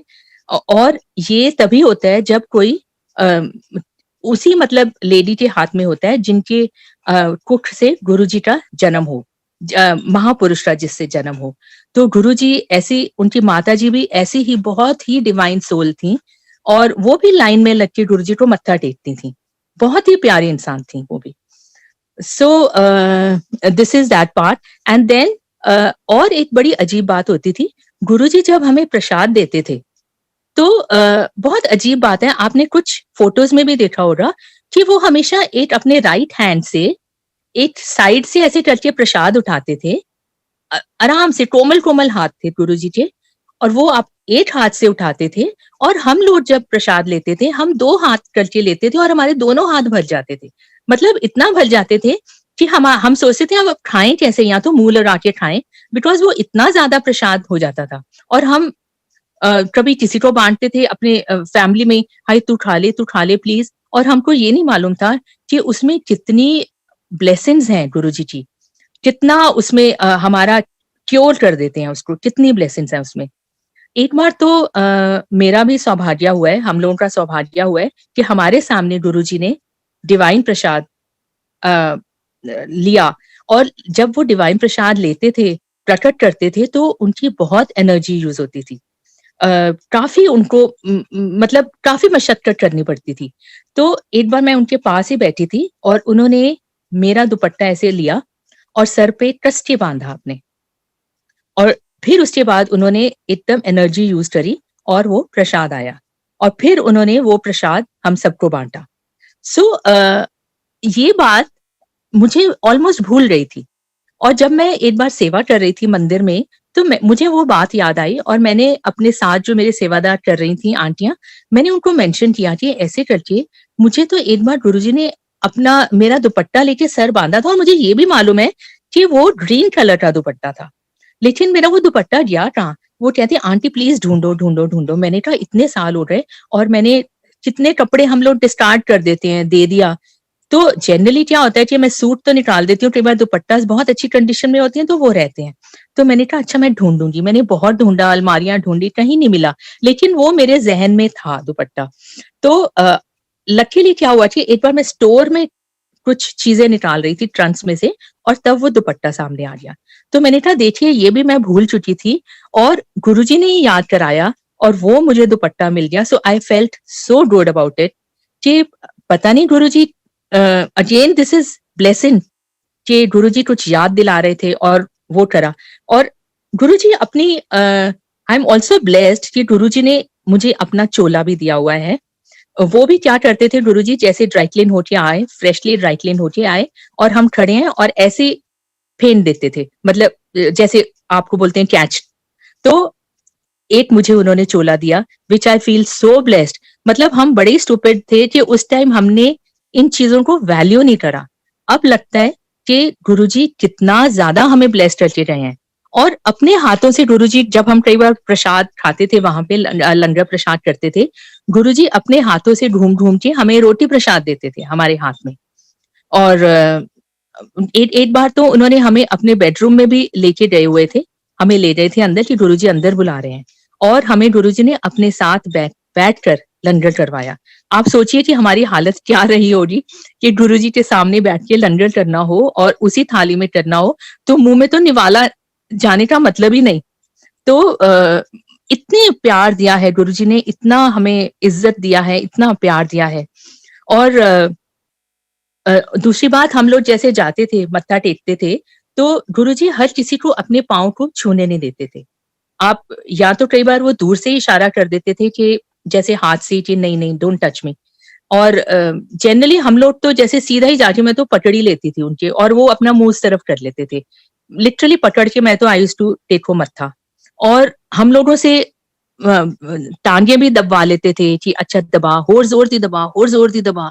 And then we used to wonder, और हम जैसे बच्चों की तरह ना, हाय गुरुजी थक गए, ये नहीं सोच रहे कि हमको कितनी बड़ी ब्लेसिंग्स मिल रही हैं। और गुरुजी बोलते थे होर जोर दी दबा, होर जोर दी दबा। पता नहीं हमारे कौन से कष्ट, कौन से पाप काट रहे थे गुरुजी, जो हमारे साथ ये सब इतना प्यार करते थे। और जब भी हम जाते थे तो एंड में तो मुझे गुरुजी बोलते थे, चल बैजा सुना दे, अठियां तू वसदा। यू नो, आई थिंक ये अभी सॉन्ग आप शब्द कह लीजिए, प्ले भी करा था अभी शुरू में अंकल ने, तो गुरुजी का ये फेवरेट गाना था। और जब भी मैं कुछ भी शुरू करना होता था, गुरुजी यूज्ड टू टेल मी, चल बैजा, अपने जोरू दे गुलाम नु क्या तबला बजाऊगा, ते सुना दे अठियां च तू वसदा। I used to look at him के गुरुजी क्या सुनाऊं, तो ही यूज्ड टू से अठियां च तू वसदा। सो नाउ आई रियलाइज कि अगर आप वो ध्यान से सुने वो गीत, तो it says so much about Guruji, कि आंखों में तू बसता है, और मैं जो हर सांस लेती हूँ उसमें अब आहें निकलती हैं, लेकिन हर बार आपका नाम आता है। अठियां च तू वसदा, हर सांस जो निकल दिया हावा, कल्ले रुखवान, मतलब अकेले पेड़ की तरह पई गीत बिरहों के गाऊं। क्योंकि अब गुरुजी अपने फिजिकल फॉर्म में नहीं है, तो अब हम उनको कितना मिस करते हैं ये हम ही जानते हैं। क्योंकि हमने गुरुजी को फिजिकल फॉर्म में देखा हुआ है, तो हमें वो कमी बहुत खलती है कि गुरुजी हमारे सामने नहीं है। अब हम जानते हैं कि गुरुजी अनसन सहाय हैं, हर जगह हैं। अभी तो उठते बैठते सोते जागते गुरुजी दिखते हैं, लेकिन देयर इज अ डिफरेंस। एक जो आप सामने गुरुजी से बैठ के मजाक करते थे, बातें करते थे, वो कमी तो कभी पूरी हो नहीं सकती। और गुरुजी कितना मजाक करते थे हम लोगों से, मैंने तो कभी उनको उस फॉर्म में नहीं देखा। Like a friend he used to treat us. जैसे लेडीज की बातें भी छोटी छोटी बातें करते रहते थे। छोटी बातें मतलब, सॉरी, छोटी बात वो नहीं करते थे, छोटी बात हम ही करते हैं। मेरा मतलब हम हमारे लेवल पे आके वो हमारे तरह की बातें करते थे।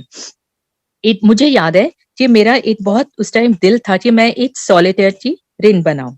वन आई सेड ज्यादा नहीं तो 1 कैरेट का मैं सॉलिटेयर रिंग बनाना चाह रही थी। तो अब तो फिर भी डायमंड की वैल्यू हो गई, उसका सर्टिफिकेशन मिल जाता है। बट जनरली यही होता था ना सबके, कि आप गोल्ड ले लो लेकिन डायमंड मत लो। गोल्ड वॉज रफली, मैंने जिस टाइम लिया था ये, gold was about 5000 for 10 grams, and a solitaire, one solid carat solitaire would cost about a lakh plus. So which means 20 tolas of gold I can buy in 1 lakh, और वहां solitaire मुझे 80 rain मिलेगी। तो ये हमेशा concept रहता था, और हस्बैंड भी कहते थे क्या तूने उस पे पत्थर में इन्वेस्ट करना है, वही ले ले तू, इससे बेटर गोल्ड ले ले तू। मेरा दिल उसमें था। तो एक बार मैं वहां बैठी हूँ, और अचानक गुरुजी ने बोला, जा जाके सॉलिटेयर दी रिंग बना ले। And I had not even mentioned it to Guruji कि गुरुजी मुझे, मतलब मुझे ये चाहिए। तो आपको मैं ये बताना चाह रही हूँ कि गुरुजी आपके मन की कैसे भांप लेते थे। और मुझे लगता है कितनी स्टूपिड हमारी डिमांड्स होती थी, छोटी छोटी डिमांड्स होती थी। और गुरुजी ने बोला, फिर मैंने बोला झट से, अब तो मैं जरूर लूंगी। And somehow I managed and I made that ring. फिर मुझे याद है मैंने गुरुजी को वो रिंग दिखाई भी थी, and Guruji bless that ring and he told me बड़ी सोनी है। Like ladies sometimes you know he would even hold my hand, suppose I am wearing your bracelet, ए बहुत सोना है। So this was very sweet way of his to please everyone, you know, कि आपके मन की बात। पर मुझे अब यही अजीब बात लगती है, मेरी भाभी बता रही थी एक बार, बड़ी भाभी, कि डॉली तो बड़ी पागल है। कहते मैं उन्होंने ज्ञान देना चाहना है, मतलब मैं उनको ज्ञान देना चाहता हूँ और वो भागती रहती है। और मतलब आई फील सो स्टूपिड कि वाकई हम गुरुजी के सामने छोटी छोटी बातें मानते रहते थे। ये नहीं सोचा कि गुरुजी क्या है। गुरुजी हमें आप ज्ञान दो, उच्च शिक्षा दो, हमें मुक्ति दीजिए, कुछ ऐसे कर्म कराइए हमारे। लेकिन हम इन बातों में ही उलझे रहे। अच्छा, और मैं आपको ये बताना चाह रही हूँ कि गुरुजी, हम लोग चाहे गुरुजी से बेमुक्त हो जाएं, यू नो, हम चाहे भूल जाएं, लेकिन गुरुजी ने अगर आपका दामन पकड़ा है, आपका हाथ पकड़ा है, वो आपको हमेशा आपके अनसन रहेंगे, कब आपकी हमेशा सुरक्षा करेंगे, कभी भी आपको नहीं छोड़ेंगे।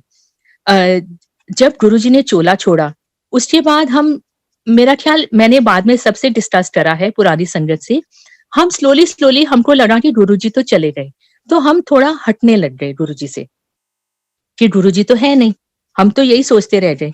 लेकिन then I got reconnected in I think 2009 और 10 आई गॉट रिकनेक्टेड।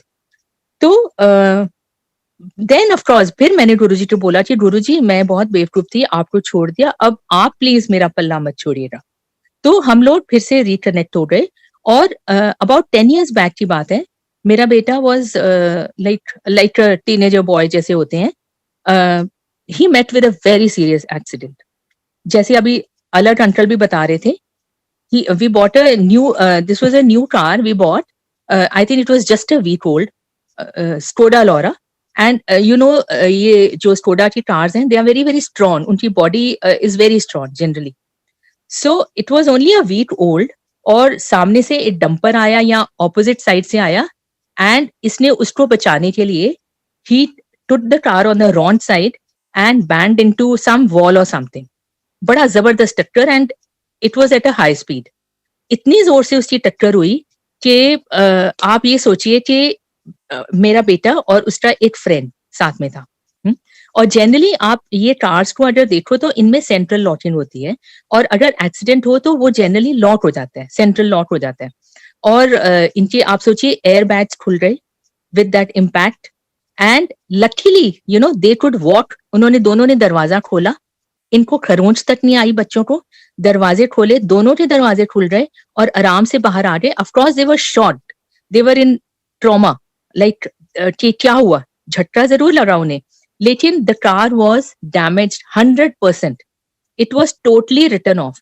आप ये सोचिए कि जब इंश्योरेंस वालों को बुलाया, इंश्योरेंस वाले इजीली आपको कार को राइट ऑफ नहीं करते, वो हमेशा सोचते हैं कि हमें कम से कम कुछ पैसे देने पड़े।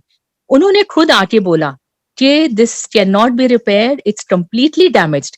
मतलब उसको ट्रेन टो करके लेके आई और उसको कोई भी कार को जैसे कोई देखता तो वो सोचता कि इसमें तो कोई रहा नहीं होगा। और आप ये मानेंगे गुरुजी का उसमें छोटा सा स्वरूप लगा हुआ था कार में, डैशबोर्ड के ऊपर। गुरुजी का स्वरूप वाज इंटैक्ट, वो वहीं का वहीं, उसको कुछ नहीं हुआ। इंजन, चेसी सब कुछ टूट गया था आप सोचिए, और व्हील भी उल्टे सीधे सब कुछ हो गया, लेकिन दैट वाज इंटैक्ट। तो गुरुजी ने कैसे अनसन सहाई हैं गुरुजी, कैसे उन्होंने बच्चों को प्रोटेक्ट करा। So that's what I want to tell you कि गुरुजी हमको कभी भी नहीं, अगर उन्होंने हमें अपनाया है, हम जैसे भी हैं, अच्छे हैं बुरे हैं, गुरुजी हमको कभी नहीं छोड़ते। ये हमारा है। हम लोग शायद कई बार 100% सरेंडर नहीं कर सकते, लेकिन गुरुजी कभी भी नहीं छोड़ते हमें। सो मैं तो अब यही कह सकती हूँ कि जैसे गुरुजी मेरा मुझ में किच नहीं, जो किच है सो तेरा, तेरा तुझको सौंपते क्या लागे मेरा।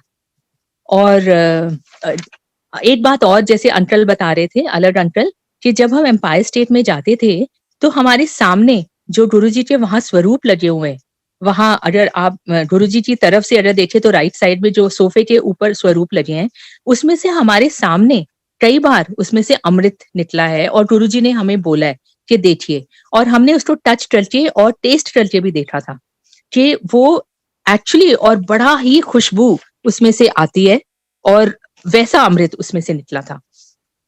सो और मैं आपको और बताती हूँ गुरुजी का another thing।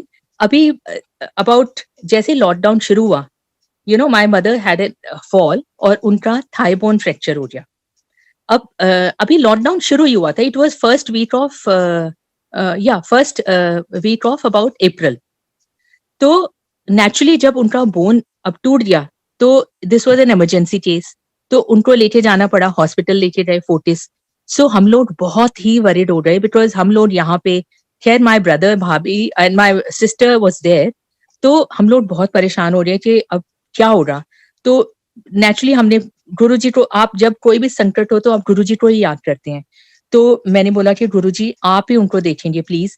तो मम्मी को एडमिट करा, तो एज यूजुअल पहले तो वो कोविड टेस्ट करते हैं, तो उनको 3 दिन रखा, 3 दिन शी वाज देयर ओनली, एंड उसके बाद उनका ऑपरेशन होना था। So I had given it, completely surrendered to Guruji, and I told Guruji कि गुरुजी आप ही ऑपरेशन करेंगे, आप ही डॉक्टर साहब के चोले में मम्मी को ऑपरेशन करेंगे. So the operation went off well, बिल्कुल सक्सेसफुल हो गया. और उसके बाद मम्मी जब ICU में थे, so there was only one more patient in ICU. और क्या हुआ कि मम्मी के पास जो सिस्टर अटेंडेंट थी, तो उसने कुछ बोला कि आंटी ये आप खा लीजिए. तो मम्मी ने बोला कि मैं इतना नहीं खा पाऊंगी, क्योंकि हमारे ना गुरुजी बोलते थे कि कभी जूठा नहीं छोड़ना, हाँ सारा लंगर होता है. जैसे मम्मी ने गुरुजी बोला, तो there was another patient in ICU. तो वो उसका एकदम माथा ठनका. उसने भी सिस्टर को बुलाया, सिस्टर ये कौन है पेशेंट जो गुरुजी बोल रही हैं, तो उनको पूछिए कौन से गुरुजी की बात कर रहे हैं. तो मम्मी ने बोला कि मैं तो वही अपने गुरुजी जो डुडरी वाले गुरुजी और जलंधर वाले गुरुजी है. तो शायद उनके पास स्वरूप था. उन्होंने बोला उनको पूछिए ये वाले गुरुजी की बात कर रहे हैं. तो मम्मी ने बोला हाँ हाँ हमारे वही गुरुजी वाली बात कर रहे हो. अब आप ये सोचिए कि वो अंकल दिल्ली से वहां गए थे फोर्टिस, बिकॉज उनका जो फैमिली डॉक्टर वाज देयर. उनकी भी कोई सर्जरी हुई थी which was a very critical surgery, and उनके लिए उनको वहां पे एयर एम्बुलेंस से फ्लाई करके वो फोर्टिस में गए थे. अब उनकी आंटी से मेरी बात हुई. मुझे एक इधर आंटी ने फोन करा कि आंटी आपकी मम्मी का ऑपरेशन हुआ है. मैंने कहा आपको कैसे पता है? कह रही मेरी एक फ्रेंड है, उनके हस्बैंड का वहां पे ऑपरेशन हुआ है, तो वो आपकी मम्मी को मिले. मैंने कहा वो कैसे मिल गए? कह रही वो भी ICU में थे. आपकी मम्मी ने बोला कि गुरुजी, तो उन्होंने बोला कौन से गुरुजी? और उसकी आंटी ने भी गुरुजी को रिक्वेस्ट करा था कि गुरुजी आप ही ऑपरेशन करेंगे. आप ये देखिए अब टोटल हॉस्पिटल में there only 2 patients in the ICU, और दोनों गुरुजी के भगत. और आप देखिए गुरुजी ने दोनों को एक ही टाइम प्लेस करना था, और दोनों के मन में सेम बात चल रही है कि Guruji. Then I felt so relieved. I said कि अब तो इसका मतलब Guruji has completely taken over, और वो अब मुझे कोई फिक्र की बात नहीं. अब गुरुजी अपने आप मम्मी को देखेंगे. And touch wood, now mummy is fine, she is able to walk, और बहुत अच्छा उनका सर्जरी हो गया. सो आई थिंक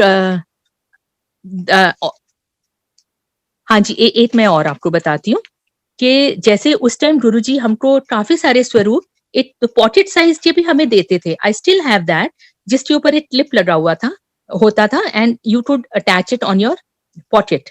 तो वो भी गुरुजी हमको देते थे. और अनदर थिंग, हम लोग क्या करते थे, जैसे किसी का एनिवर्सरी हो या बर्थडे हो या कुछ हो, तो हम गुरुजी के पास गुरुजी के स्वरूप ले जाते थे, and Guruji used to sign, अपने आप ही वो उस पे लिख देते ब्लेसिंग्स, मार्कर उस पेन से आप वो साइन कर देते थे ऊपर. तो I also still have one of Guruji स्वरूप, वेरी स्वीट, जिसपे गुरुजी ने खुद ही लिखा था Dolly's family full blessings always. So such things I always feel कि गुरुजी ने हमारे हमेशा आसपास ही हैं, इसलिए हमेशा रहता है कि कोई तो आपके सर पे है, गुरुजी हैं, इसलिए हमको कोई डर भी नहीं लगता, और हमेशा रहता है कि गुरुजी हमारे अनसंग हैं. और जब भी हमारा कोई बर्थडे या कुछ होता था, गुरुजी हमको इमरती बोलते थे लाने को. गुरुजी को इमरती बहुत पसंद थी. इमरती आप अगर समझते हैं तो इट इज लाइक जैसे जलेबी होती है, but a very very even more concentrated form of jalebi. बहुत ही मीठी होती थी.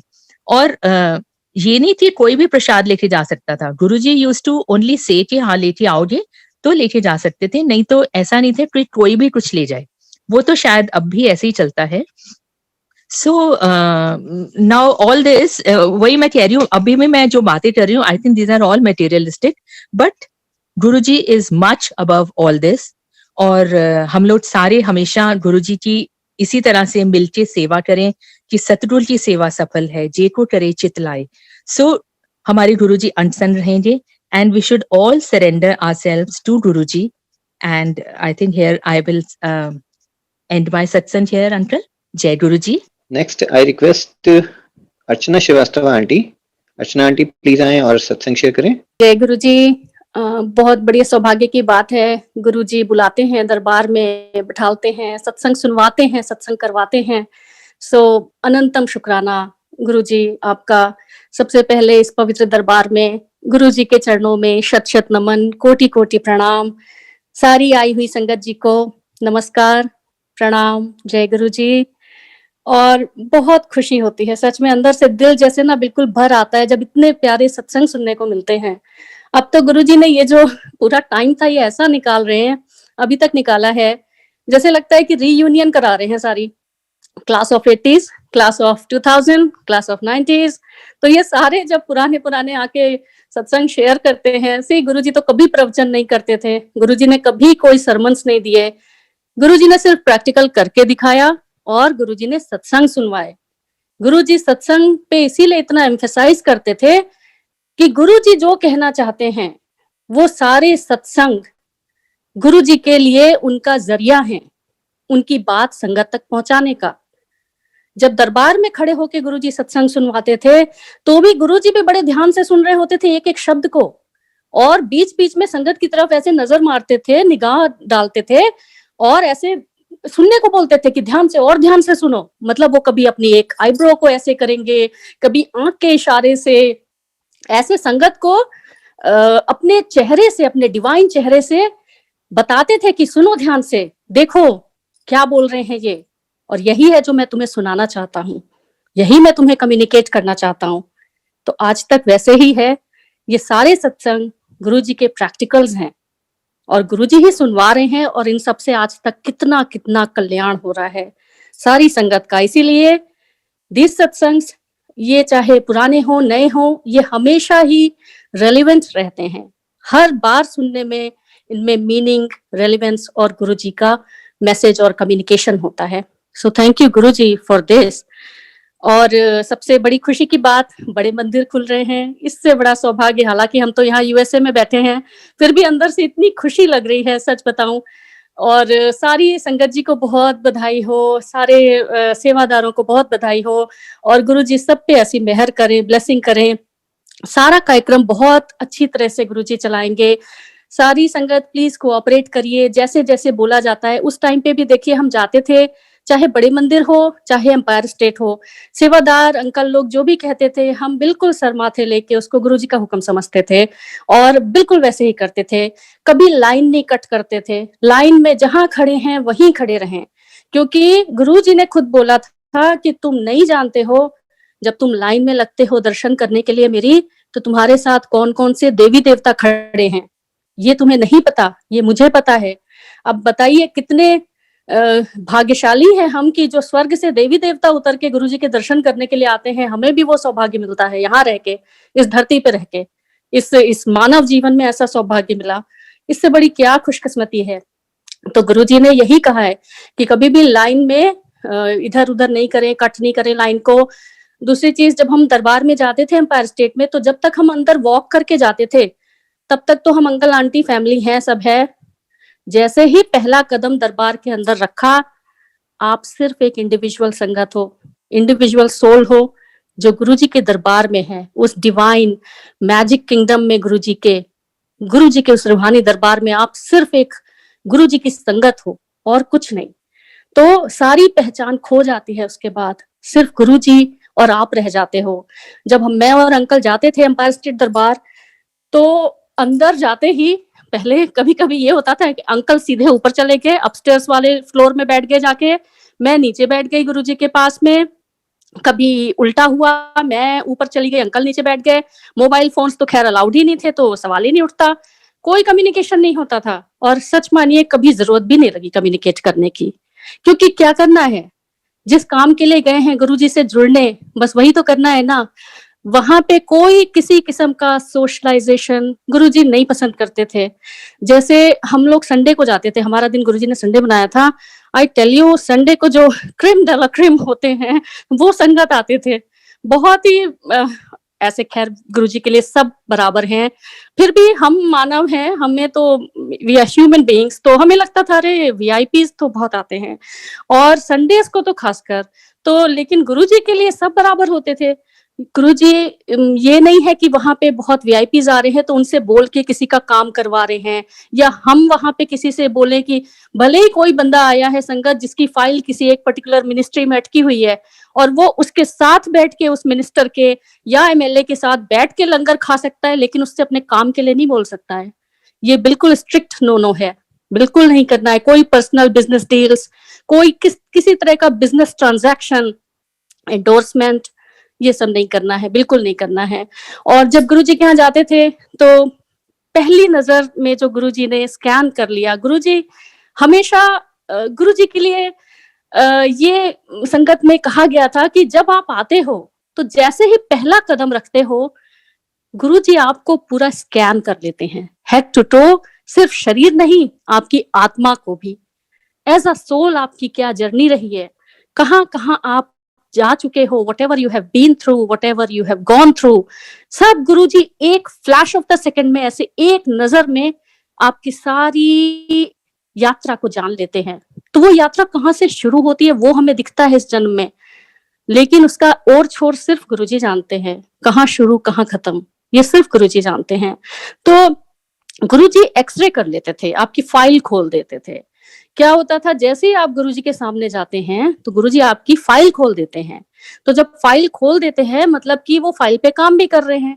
तो अगर आपकी फाइल गुरुजी के दरबार में, गुरुजी के पास है, तो क्या जरूरत है किसी और के पास अपनी फाइल की अर्जी लगाने की? इतने बड़े महाशिव परमात्मा वो हमारी फाइल पे काम कर रहे हैं ना, उनके पास हमारी फाइल है, खुली हुई है, काम भी कर रहे हैं, और क्या चाहिए? तो गुरुजी पे भरोसा रखें और गुरुजी को ही सब कुछ करने दें। और स्पीकिंग ऑफ संडे की संगत, जब मैं शुरू में जाती थी तो एक बड़ा मजेदार सा मुझे याद आता है बार बार सत्संग, कि मैं थोड़ा नई भी थी and we were like in our 20s that time, late 20s भी नहीं, 20s में ही थे, बिल्कुल यंग एज। लेकिन गुरुजी की ऐसी मेहर थी, जैसी समझ गुरुजी देते हैं संगत को उस लेवल पे ही समझाते हैं। तो मैं जाती थी तो मुझे बड़ा अच्छा, एक तो दरबार में जाके सच में लगता था कि जिंदगी सफल हो गई है, बस इसी जगह पे अब रहना है, यहाँ से कहीं नहीं जाना है।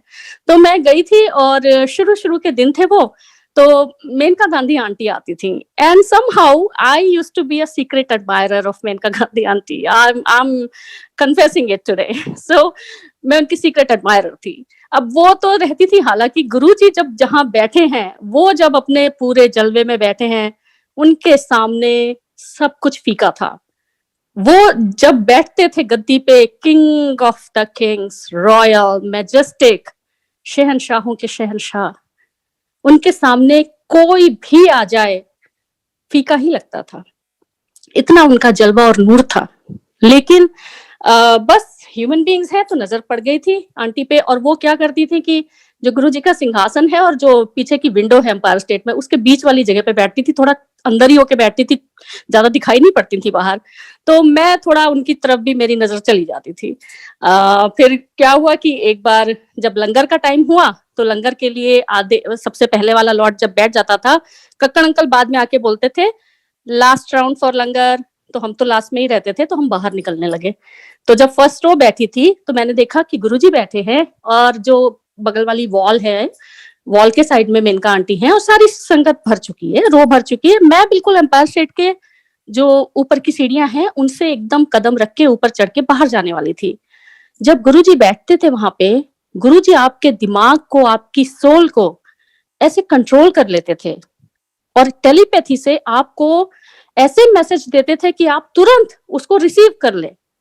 मतलब वो भी गुरु जी ही करते थे कि आपके मन को ऐसा रिसेप्टिव बना देते थे कि आप उनके टेलीपैथिक मैसेज को एक्सेप्ट रिसीव भी कर लेते थे। तो उन्होंने वहां से गद्दी से टेलीपैथिकली मुझे बोला अपनी तरफ देखने के लिए, और मैंने उसी समय गुरुजी की तरफ देखा और गुरुजी ने हाथ के अपने वो परम डिवाइन इशारे से मुझे बुला लिया। और जैसे ही मैं गई, सिंगला अंकल ने भी कहा आंटी जाओ, और जब मैं गई तो मेनका आंटी के सामने वाली बिल्कुल जगह खाली थी किसी संगत के बैठने के लिए, लंगर के लिए, बाकी पूरी रो फुल हो चुकी थी। और उस दिन गुरुजी बैठे थे, उनके एकदम चरणों में मैं बैठी इस साइड में, क्योंकि वॉल वाली साइड में मेनका आंटी बैठी थी।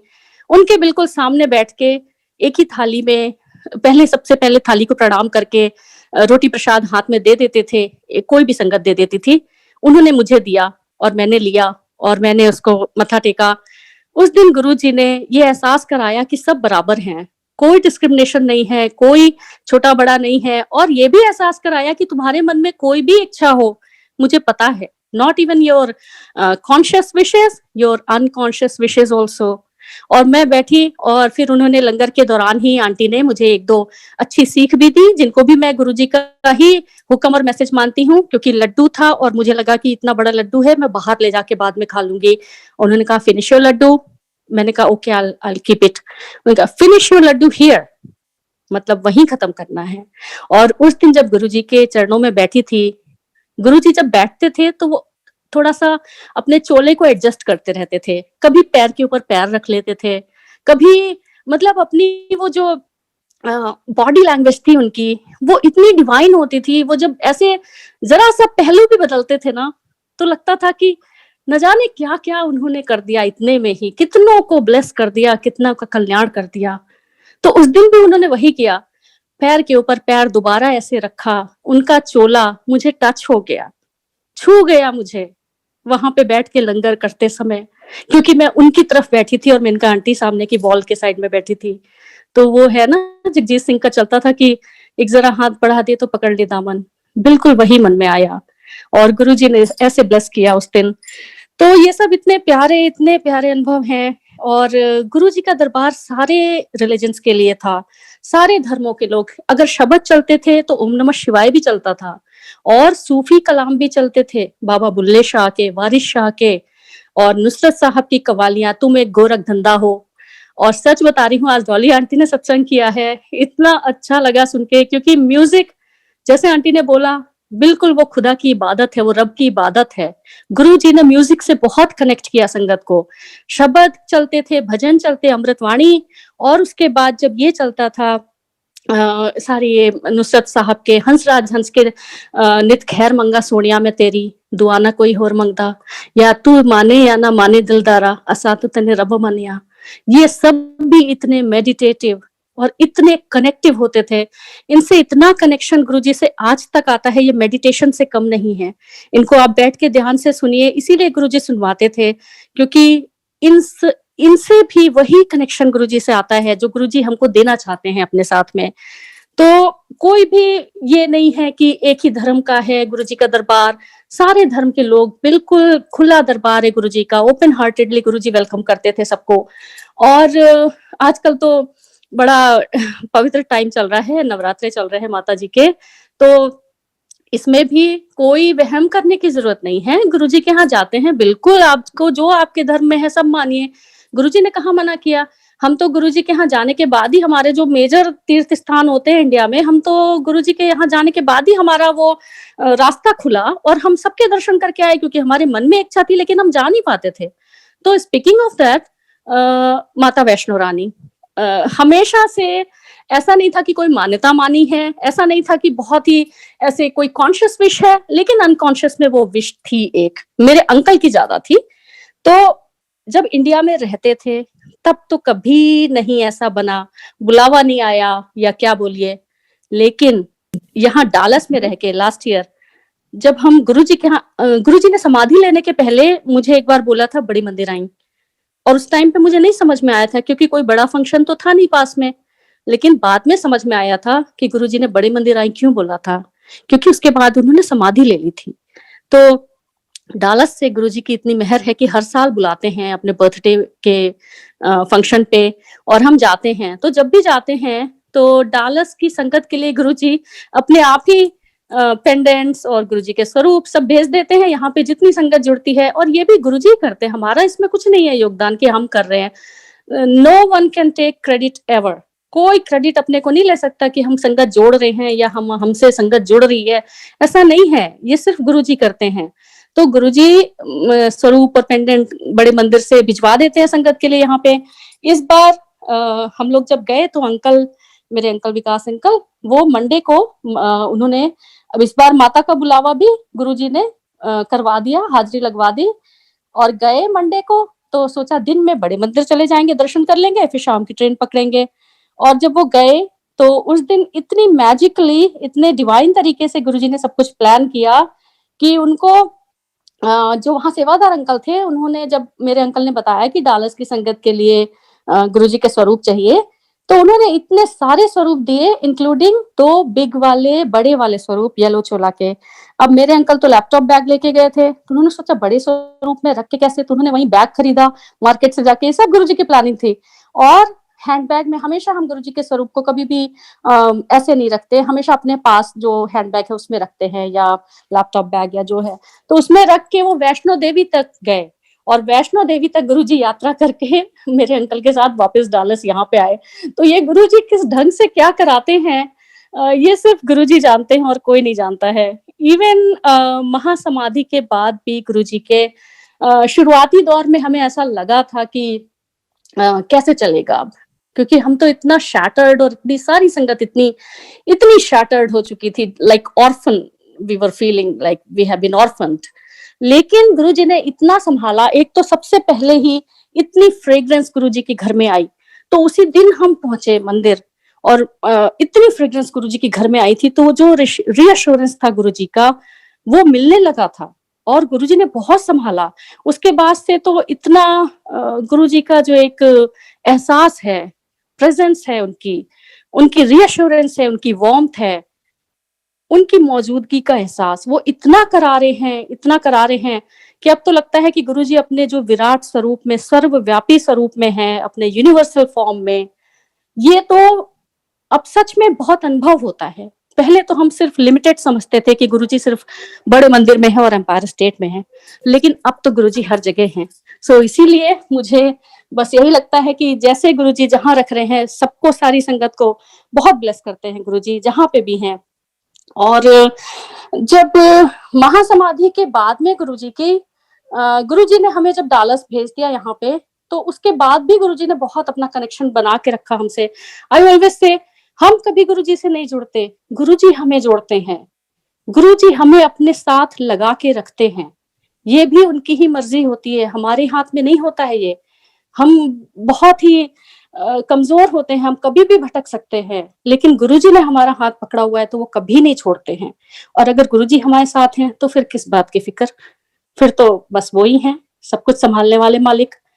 तो गुरुजी का एक मेरे को बहुत अच्छा याद आता है, जब बर्थडे फंक्शन हुआ था, हंस जी आए थे, जो मैंने बहुत बार शेयर किया है, तो शॉर्ट में बोलूंगी कि कैसे गुरुजी म्यूजिक से कम्युनिकेट करते हैं। तो गुरुजी, उस दिन बहुत बारिश होने वाली थी दिल्ली में, और गुरुजी का स्टेज तो खुले में लगा था बड़े मंदिर में, और सारा इंतजाम खुले में था, लंगर प्रसाद और सब कुछ। इतनी बारिश के चांसेस थे, और जैसे ही गुरुजी मंदिर आए, किसी ने बोला कि गुरुजी बारिश के चांस लग रहे हैं, और गुरुजी ने सिर्फ ऊपर देखा था आसमान की तरफ, सबको पता है सारी संगत को। उसके बाद बिल्कुल बारिश, गुरुजी के मंदिर में बादलों को इजाजत नहीं थी बरसने की, उनकी मर्जी के बिना बादल बरस भी नहीं सकते। और हंस जी ने जैसे ही शुरू किया अपना प्रोग्राम, गुरुजी को मत्था टेक के पहली लाइन उन्होंने यही बोली, मेरी खुशकिस्मती है कि मैं गुरुजी के दरबार में हूँ। और पहला जो उन्होंने गाया, ये जो सीली सीली आंदी है हवा, किथे कोई रोंदा होएगा, वो हवा भी सीली सीली ऐसी ही थी उस दिन, जैसे लग रहा था कि बस बरसने वाले हैं बादल, लेकिन गुरुजी ने थाम के रखा है कि अभी रुक जाओ। तो ये गुरुजी इतने, गुरुजी का हर चीज पे कंट्रोल है, नेचर पे कंट्रोल है, हम सब पे कंट्रोल है। गुरुजी हैं तो सब कुछ मुमकिन है। सो थैंक यू गुरुजी, शुक्राना गुरुजी, जय गुरुजी।